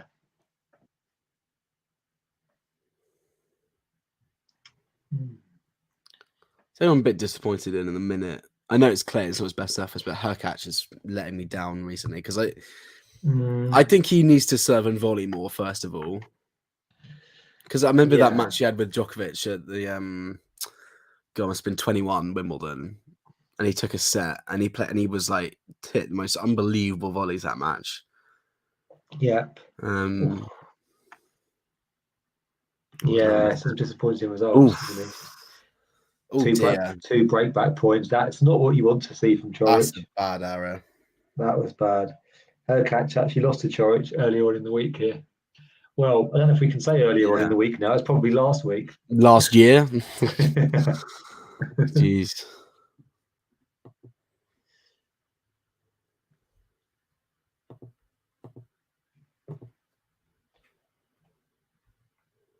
And he's missed the first serve as well. Coric. Yeah,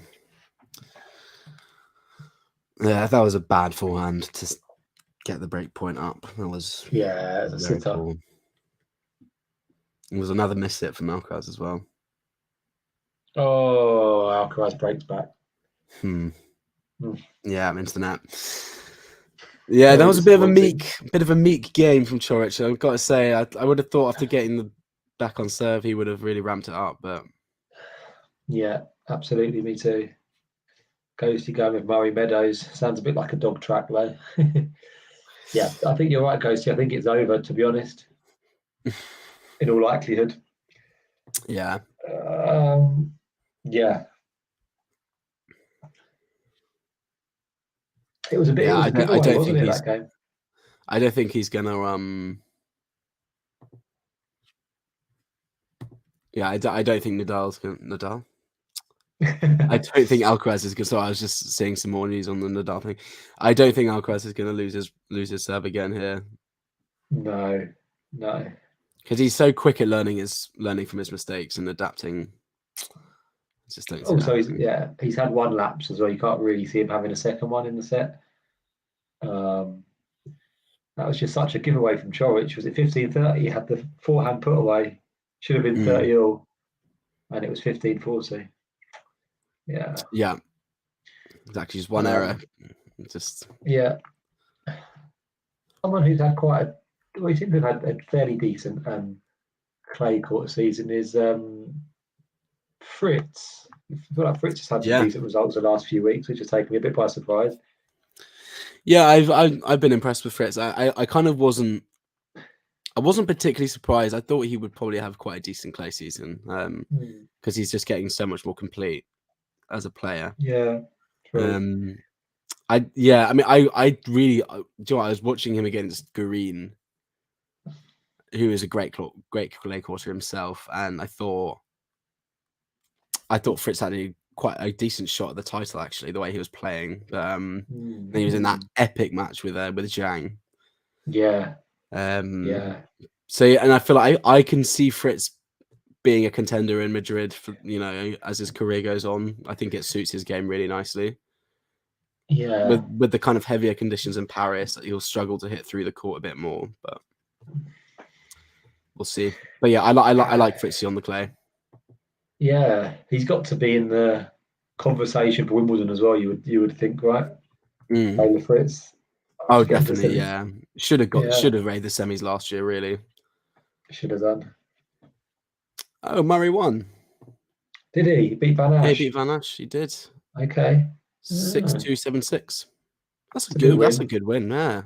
That's a good win. Yeah. Wonder if he's going to be in Rome next week. Probably will be. Yeah, I mean, he's ranked high enough.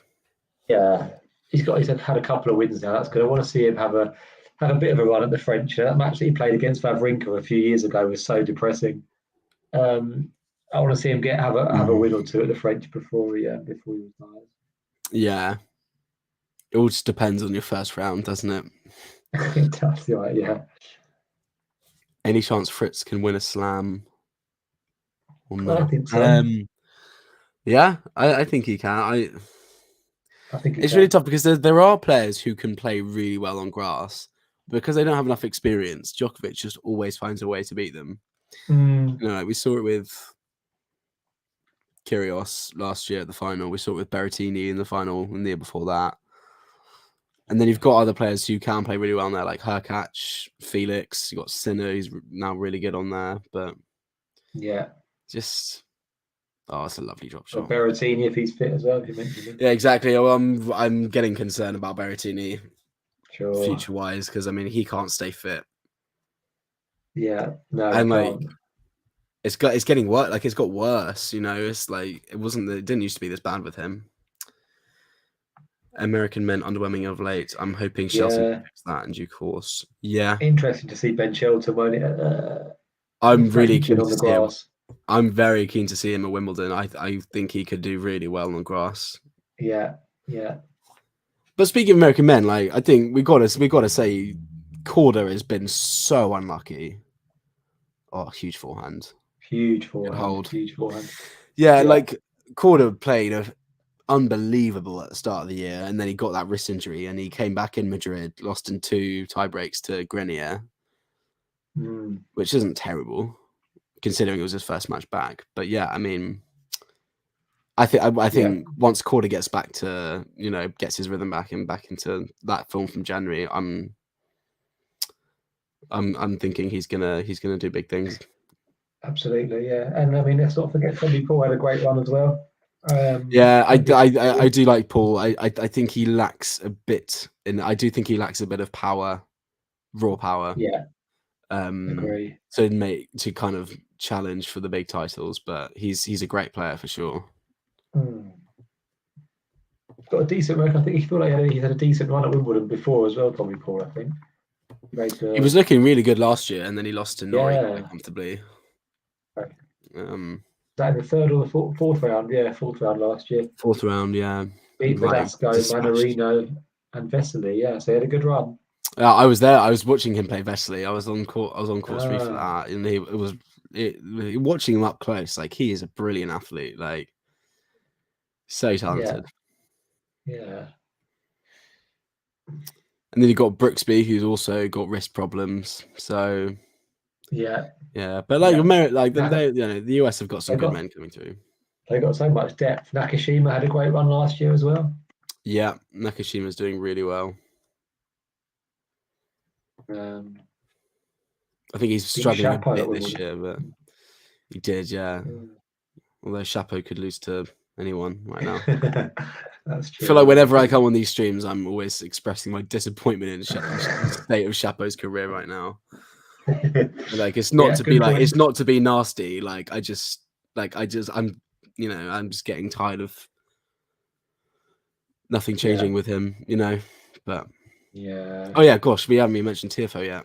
TFO, of course, yeah. Yeah, no, he's come on leaps and bounds.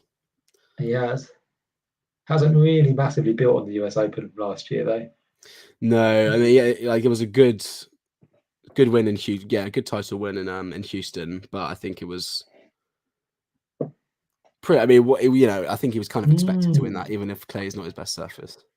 And Maxim Cressy as well, of course. Future Wimbledon title. At Wimbledon, absolutely, yeah. Great. Do you know who I really want to win Wimbledon just for the fun of it? Is Bublik. I would love to see that. I think that because I would love to. I would feel like his celebration winning Wimbledon would be like. I just don't think he would like understand what he just done. Yeah.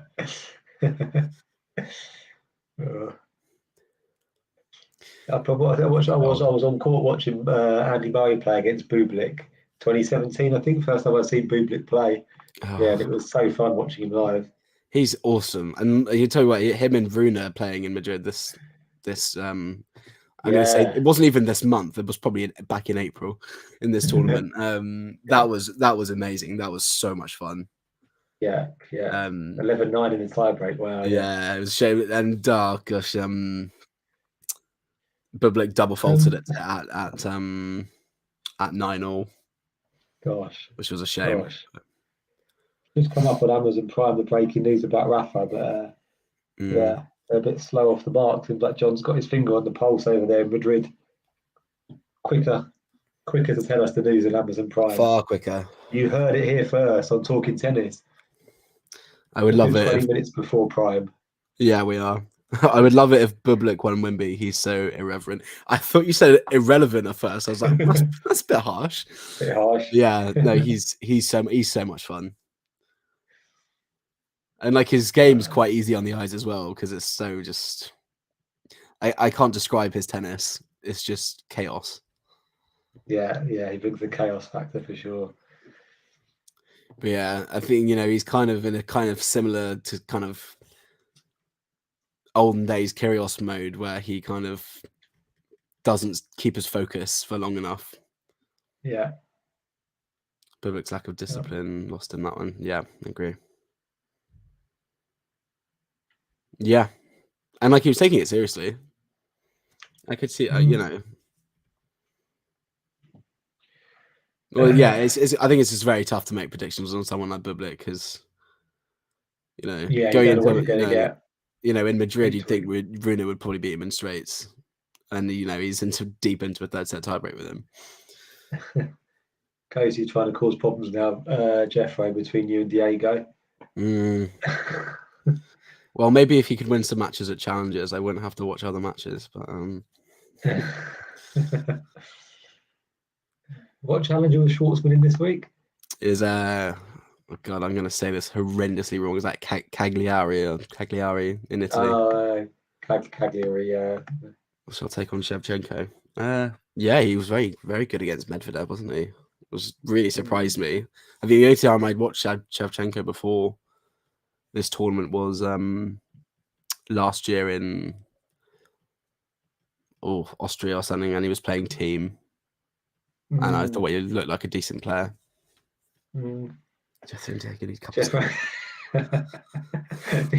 if it will help him win matches, I'm willing to do anything. You still haven't got that tattoo yet, Jeff. That's what he needs.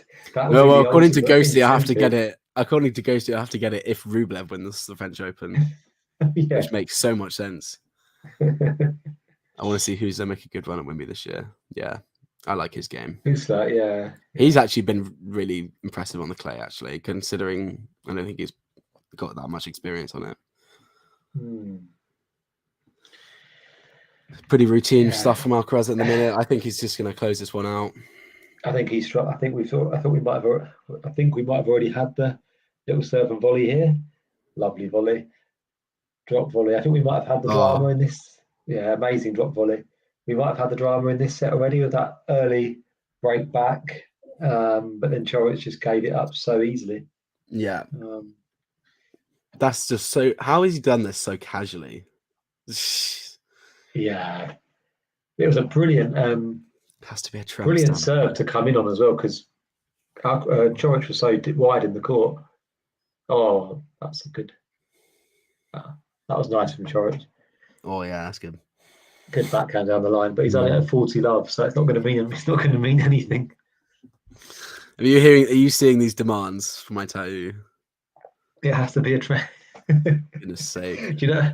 I think it's got to be done, Jeff. I think it's got to be done live on Talking Tennis.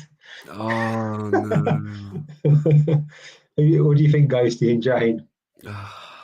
Already paid to watch that. It could be a paywall. Yeah, I think people would love that. I've never got one before, so it's going to really hurt.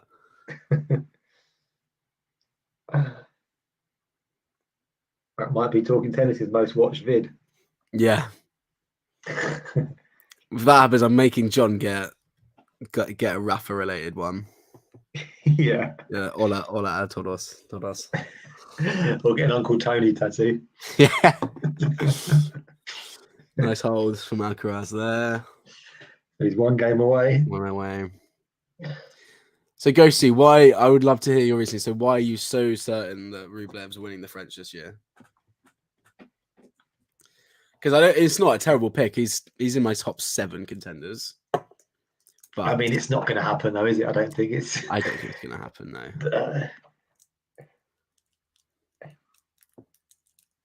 I think he'll make the quarters at least, maybe. Yeah, he can make the quarter. That's his limit, isn't it, in the slams? Yeah, until he wins one of them. But as we said last time, the Masters win will hopefully help that. But at the same time, it really does depend who he gets in a quarter. Yeah. Absolutely. But John's so leaning into Jethro's face. Oh dear. God. Worst pain I've ever felt. Probably tennis related. Probably Diego losing to Rafa right in the Roland Garros semi-final. No, I was I was so happy he'd made the semis that I yeah. And you'd have expected it as well, right? Yeah, and Nadal, and I'm never going to be upset if Nadal wins, Yeah. Yeah. But he did so amazingly to get there. I was just so proud of him.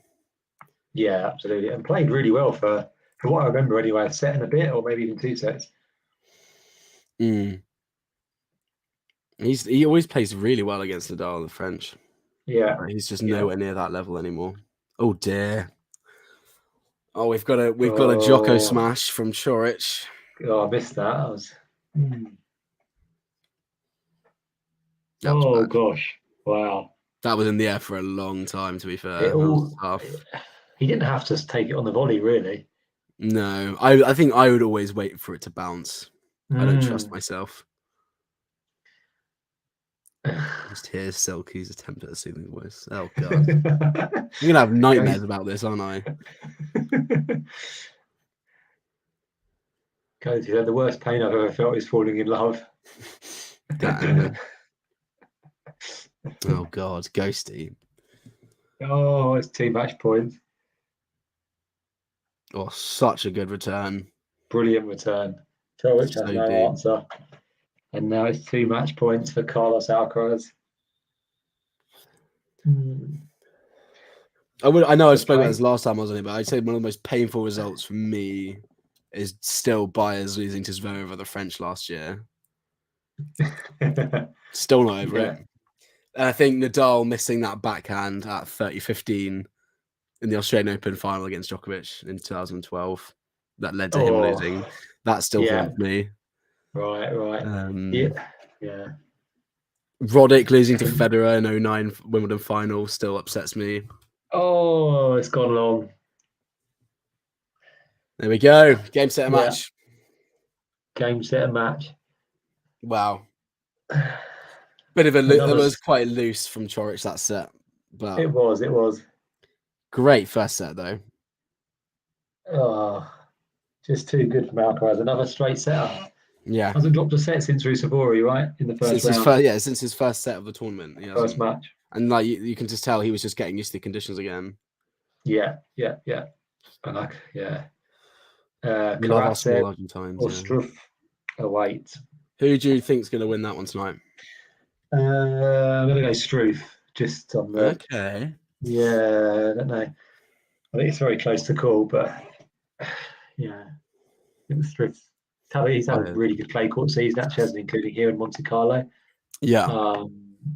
But as you say, Karatsev beat him in qualifying. Yeah, quite comfortably. Quite comfortably. Okay. I feel like it's just one of those Karatsev weeks. Yeah. It's going to be. I mean, I think I counted that they posted the amount of winners he'd hit in his last 3 matches. Karatsev. I counted them up together. He'd hit 96 winners across 3 matches, and I think in only one of those matches he lost a set. Oh my god! And best of 3. Mental. A bit like the Aussie Open semi-final. Then was it last year, 2022? He made the semis. 21. Wait, no, was it last? Oh God. I can't remember Australian now. Open semis last year were. No, it was Medvedev, Tsitsipas, and Nadal, Berrettini last year. It was 2021. Yeah, so it was 21. God, that was ages ago. It doesn't feel like that long ago that he was. It doesn't feel it feels like, because it doesn't feel like we've known him for that long still, right? It only feels like last Jan, yeah. Because at the ATP Cup that year, I think Medvedev said, "Oh, this Karatsev is the Russian secret weapon." That's right. And then he turns out to be this ridiculously insane player that had been doing so well at challenger level, and then just smashed it at the Australian. And this is a very sweet little birthday presentation for Alcaraz. Got a big cake. Oh, lovely. There it is. Carlitos. Good for him. Yeah. Birthday present into his second final here. And he's going to be the heavy favourite against either of them. Oh, yeah, he will.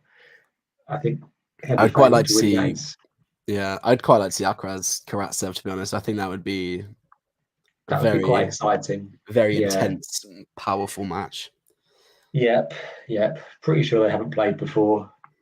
No, I don't think so. This was Alcaraz and Coric's first meeting as well, which was quite surprising, actually. Yeah. Probably seeing more of it. Yeah, and we saw Alcaraz Struff last year at Wimbledon, which went 5. Right. Okay. Yeah. Alcaraz and Karatsev have not played before. No.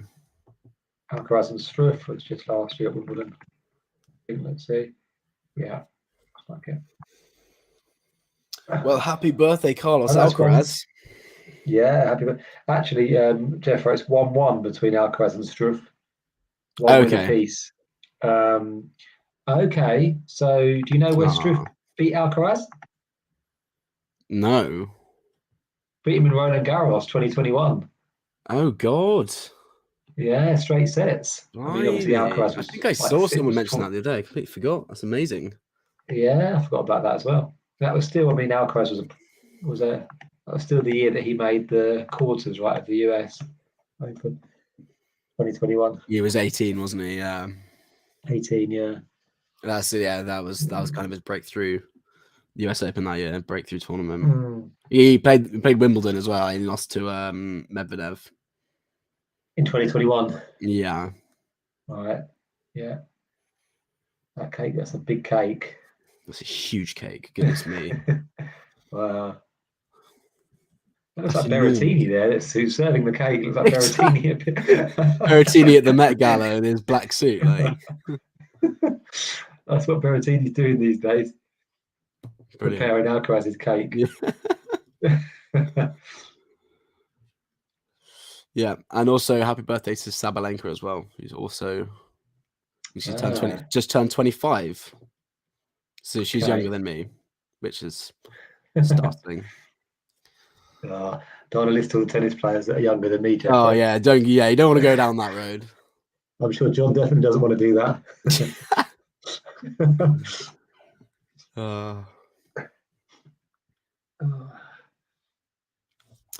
Cool. Yeah, I think is that. What time is the semi-final tonight? 7 p.m. UK time. O'clock. So it'd be 8 o'clock Madrid time, I think. Right. Oh, and all the crowd are singing happy birthday. Oh, lovely. I saw Instagram Live this morning with Emma Raducanu just after her surgery. And she had an Instagram Live, and she was just really super groggy, and it was quite weird actually. Yeah, I saw a clip of it on Twitter. Bless her. I hope she's okay. I hope she's all right. Yeah, I think she'll get through it eventually. Yeah. Beer o'clock for anyone in Europe. Well, not after last night, John. Is all I'll say. I might need a night off today. But we'll see. I get very easily roped into anything, so we'll see. Cool. Okay, well, thank you all for tuning in. come back Yeah. later. We have got some expert analysis later for the Struff Karatsev match. Is it? Yeah, Mario and Tom. I'm lagging. Oh, I think Jeffro's just frozen. You back, Jeffro? What is... Yeah, I think I'm lagging. Yeah. Okay. Should we leave it there? You're not coming on, John? Are we going off? Okay. Yeah. Cool. Nice to see you briefly, anyway, John, and nice to see you, Jeffro. You nice too, to mate. see everyone as Catch well. you soon. Cool. See you guys soon. Take care. Bye. If you enjoyed this video, make sure you hit that like button. Don't forget to subscribe and click that notification bell so you don't miss out on all things tennis.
Thanks for tuning into this watch along. While there's a break in play, here's a reminder to hit the like button, subscribe and click that notification bell. Your support helps to keep the channel going. While we're here, you can now become a member to enjoy perks including badges for the live chat, but also bonus material such as interviews with top players from both ATP and WTA tours. The membership link is pinned in the live chat. You can also follow us on Twitter, Facebook and Instagram. So whether it be serves or volleys, forehands or backhands, serve bots or drop shots, we've got you covered, whether that be via our website, talking-tennis.com, where you can read features and interviews from our top writers. Or if you prefer us in audio form, you can subscribe to our podcast on Apple, Amazon or Spotify or wherever you get your podcasts from.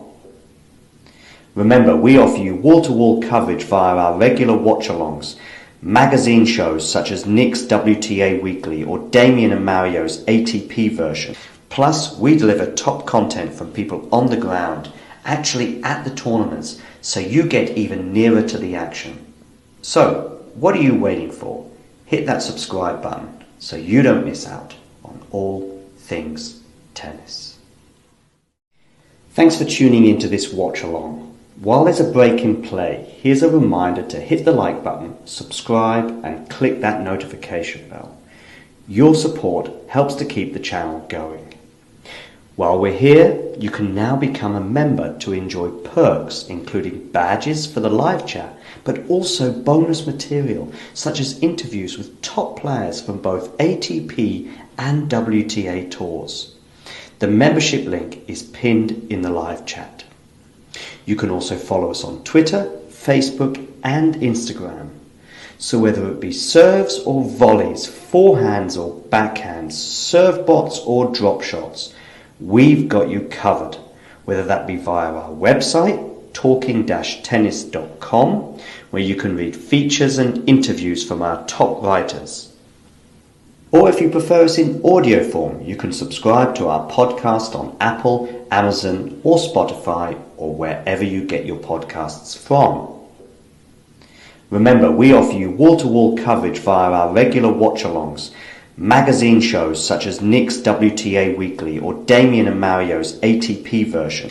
Plus, we deliver top content from people on the ground, actually at the tournaments, so you get even nearer to the action. So, what are you waiting for? Hit that subscribe button so you don't miss out on all things tennis. Thanks for tuning into this watch along. While there's a break in play, here's a reminder to hit the like button, subscribe and click that notification bell. Your support helps to keep the channel going. While we're here, you can now become a member to enjoy perks including badges for the live chat, but also bonus material such as interviews with top players from both ATP and WTA tours. The membership link is pinned in the live chat. You can also follow us on Twitter, Facebook and Instagram. So whether it be serves or volleys, forehands or backhands, serve bots or drop shots, we've got you covered, whether that be via our website, talking-tennis.com, where you can read features and interviews from our top writers. Or if you prefer us in audio form, you can subscribe to our podcast on Apple, Amazon or Spotify or wherever you get your podcasts from. Remember, we offer you wall-to-wall coverage via our regular watch-alongs, magazine shows such as Nick's WTA Weekly or Damien and Mario's ATP version. Plus, we deliver top content from people on the ground, actually at the tournaments, so you get even nearer to the action. So, what are you waiting for? Hit that subscribe button so you don't miss out on all things tennis. Thanks for tuning into this watch along. While there's a break in play, here's a reminder to hit the like button, subscribe and click that notification bell. Your support helps to keep the channel going. While we're here, you can now become a member to enjoy perks including badges for the live chat, but also bonus material such as interviews with top players from both ATP and WTA tours. The membership link is pinned in the live chat. You can also follow us on Twitter, Facebook and Instagram. So whether it be serves or volleys, forehands or backhands, serve bots or drop shots, we've got you covered, whether that be via our website, talking-tennis.com, where you can read features and interviews from our top writers. Or if you prefer us in audio form, you can subscribe to our podcast on Apple, Amazon or Spotify or wherever you get your podcasts from. Remember, we offer you wall-to-wall coverage via our regular watch-alongs, magazine shows such as Nick's WTA Weekly or Damien and Mario's ATP version. Plus, we deliver top content from people on the ground, actually at the tournaments, so you get even nearer to the action. So, what are you waiting for? Hit that subscribe button so you don't miss out on all things tennis.